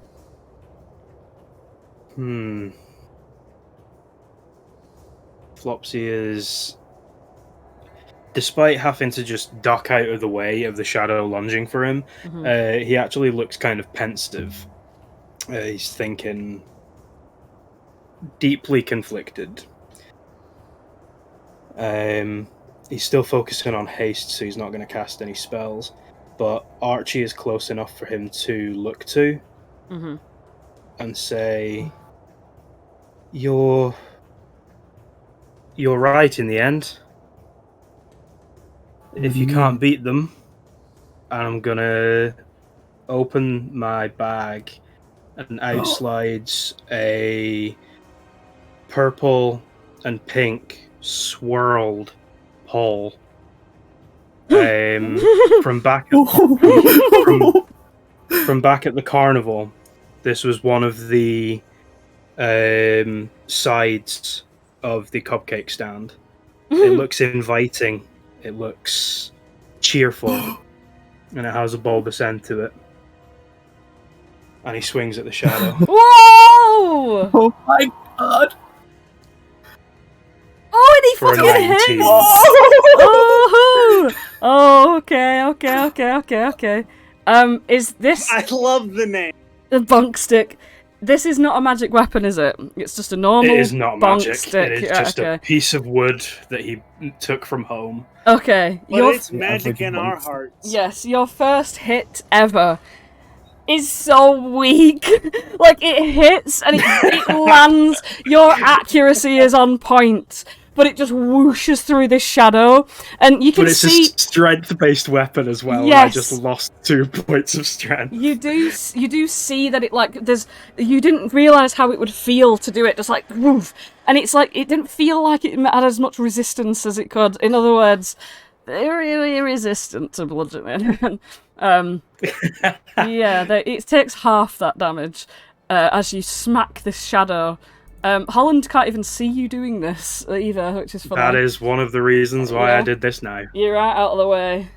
Holy schmackrels. But Archie sees. Archie sees all things. Capital. And speaking of Archie, if that's your turn, Flopsy, it's That is my Archie. turn. Fuck. Yeah. Alright. Archie, Well, fucking Flopsy dealt 3 damage. Way! Whoa! Oh my god, this is a moment in D&D I know, history. this is something the likes of which have never been seen before. Yeah. Pull back that bow. Boink. Ayy. Ooh. And a doink. Boink and doink. So the first one, let's have a look at that. So that's the first one's gonna kill. How do you want to do this? In that case, alright, so I can say that second one. Right, yeah, I just pull back my bow. It starts flinging through the air, and you can just hear capital, capital, capital, and that's what it hears in its mind. Capital, capital, capital, repeating over and over. That's strange language it doesn't comprehend, and it shrieks in fear. And the nightmare has become it. Hey. Capital, capital, capital. Well, and then I move on over here. And that's your I had a second one is nightmare over of there. Yeah. Yeah, The shooting at that nightmare. guy. That hit? The 14 does not hit though. Ah, Yeah. crap. It's an 18. It's prime. Oh, it's fucking prone, yes. That will hit, Jenna. It will hit. Now. So we have Now, this one's not allergic to piercing or slashing or bludgeoning. This one's going to take that just the same as anything else. Holy Ooh, smackerel. that's a good hit. Hey. That is a good hit. And that's such a good hit that it will end my turn and it will begin Glitterhoof's. Glitterhoof's gonna... It looks about half mosey on fucked in there. up. Glitterhoof. Where Yeah, are you going, Glitterhoof's gonna mosey on in there, probably just above Aerith. We're gonna move down a little bit, give it a little kick. So this is +6 to hit, so that's a 15 + 6. Ooh, that's a hit. Good job, Glitterhoof. You should roll Yeah. advantage to see if you. Yeah, see if you And can. then it, well, might as well do, because you know Glitterhoof's like good like that. But it's a good. Oh. That's kind of the opposite. Wouldn't have. It's a good thing we didn't have disadvantage. And Glitterhoof is going to deal 1d8 + 6 damage. Eee. Hey, maximum damage. Hey! 1d8. 12 damage. Ooh! Jeez, Louise! It's then looking she's pretty gonna- fucked up. Well, it's She's going to move. It's looking half fucked up. And she's going to move back just a little bit. It's got flyby, so Eee. that won't affect nothing. So like there. Yeah, where Octavia can still hit it, but where it can't hit Yeah. Octavia or Glitterhoof. Nice. This guy's dead, and it's Octavia's turn to shine. Here she comes. She's nervously knocking that fucking come arrow in on. the bow. Oh, it's a 6! No! Oh, Octavia. Oh, She has advantage if you roll advantage. it's 2 6s. It just Jesus woo, Christ, Octavia. whiff. Oh gosh. This guy's dead. And it's the mound, the shambling mound, spends half of its movement to stand. It comes over. It's looking at y'all. It looks at Aerith. It knows how much damage it you did looks to at its me. boss. Oh, goodness me. Now here we go. It's going to do a little grap. Aww. Beat an 8. Beat an 8 athletics. Beat it by a whole 10. And it fucking fails. It can't even grab anyone. What a little shitbag. But Aerith, it is time. Oh, yeah. I'm just going to move over here, and you're going to hear that shing, shing, shing. I'm about to go Gordon Ramsay on this fucking book. Ching, ching. Oh, maybe you're not. 18. Oh, No, that's 10. it's the 10. Ooh. All right. Oh, I don't know why I rolled damage. Yeah. 25. Is it? Yes, because you're flanking with Holland, yes. And 25 it's prone. hits. It's not prone anymore, it's stood up. Oh yeah, it's Yeah. just hits then. It's Sorry. flanking. Burn it for another 7. Boop ba boop ba doop ba. Right. I will make my haste action strike. Nice. You know what? Since I Sonic Striked it, I'll try to knock it prone again. Okay. So it makes a save. Yes, ma'am. There we go. Person. 15. Just passes. All right. Aye, success. Make my last. I roll damage again. Jesus Christ. What the heck is wrong with you? 22. For 8. Nice. Burn my last die. Oosh. Your last one. Yeah, until I rest Mhm. for another 6, and I'll try to knock it prone again. Alright. So this is the last one to do that. That's a nat 20. All right. He's Oh. had enough of being on the ground, that's it. Oh no. That'll be my turn. Okay. Holland. He's looking scraggly, he's looking blooded. Well, not blooded, he's looking like he's got weeds. He's got weeds, he is weeds. He's thorns and bushes and weeds right now. Yeah, I hate to see it. You do. Well. Holland. I don't. Hey. Says Holland before he whacks it twice again. This is an equal hug. Ooh, both are going to hit with that advantage from the flank. Ooh, and not a divine smite. If you can chew on that. I don't think I can even quite believe that. We'll put 12 damage in your mouth and see how that tastes. Oh, you know what? It's just not quite enough, though, Holland. No! It's not quite enough. Oh, shnikes. Well. Is Flopsy gonna kill it? Nikes indeed. Well. Because it's Flopsy next. It's Flopsy next. Holland, you there? Both of you are wailing on it. And Flopsy. If that's all you want to do, Holland. It's Flopsy. Now, I can hear the sounds of this, right? So I would be able to walk in the direction of the sounds. Of course. To know where it is. So... Because I can't actually see where it is. Way out you went. Yeah. Can I get there with 30-foot movement? Yeah, it's 20 feet. Yeah! Cool. Because I don't want to like try and count it and whatever. There we go. Holland, as you're swiping and swiping, Flopsy's just gonna walk up, with a face that doesn't really change. It's a little bit Jack Nicholson from the end of The Shining. Oh my god! As he wanders up. Now, I'm so glad Lauren's seen The Shining now. Give me the bat. Give me the bat. Oh no, the face at the end where he's staring out of the window. No, I was thinking the face where he's frozen. Fuck off! Oh shit! Oh, this is gross. Flopsy comes up with his Kubrick stare. Now, there's two ways that this can go, and I know that the first way is gonna be a no, but I just want to get the idea out of my brain. Mm-hmm. This shambling mound is made of thorns, grass, and other things like that. Could you possibly describe it as a small campfire? Make an intelligence check. This is just for free. It's light bonfire. I mean, I know it's not going to work because it's just pressed. It's a cantrip. Okay, with 13. Right. Okay, with above 12, you know that it looks very full of moisture.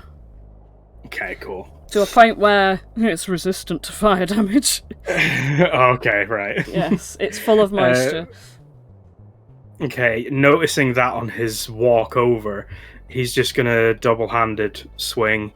That's a 21. Miss. It's a 21. It's being flanked. It's being flanked. Okay. Mm-hmm. Hey. It's 21 for 1 bludgeoning. It's not, because it's not resistant to bludgeoning. That was the Is it shadow. not? The shadow. It's that a was 3. Just a shadow. It's the 3 bludgeoning. You get it. You get the full 3. Is that enough? No, it's not enough. Oh! Oh, it's so fucked up though. Like it's so fucked up. Flopsy just comes over and thuds it into the mud. Oh, is that all you can do, Flopsy?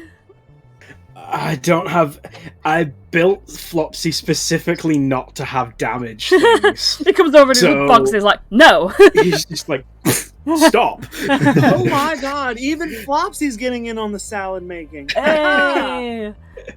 Yeah. Well, I am a chef after all, aren't I? Oh, I can't wait to eat this later. Is that all you can do? That appears to be the end of my turn. Sucks so bad as well, because you could have got that on a full damage. Archie. Okay. Well, I'll just make 2 regular. Yeah, Archie is just gonna put 2. Well, not even 2. He's gonna hold on to 1 arrow, put 1 in, just like just a casual shot. Looking at it, this isn't any sharpshoot sort of thing. Oh, but she got distracted. She got distracted by Flopsy fighting. Yeah. What? Yeah.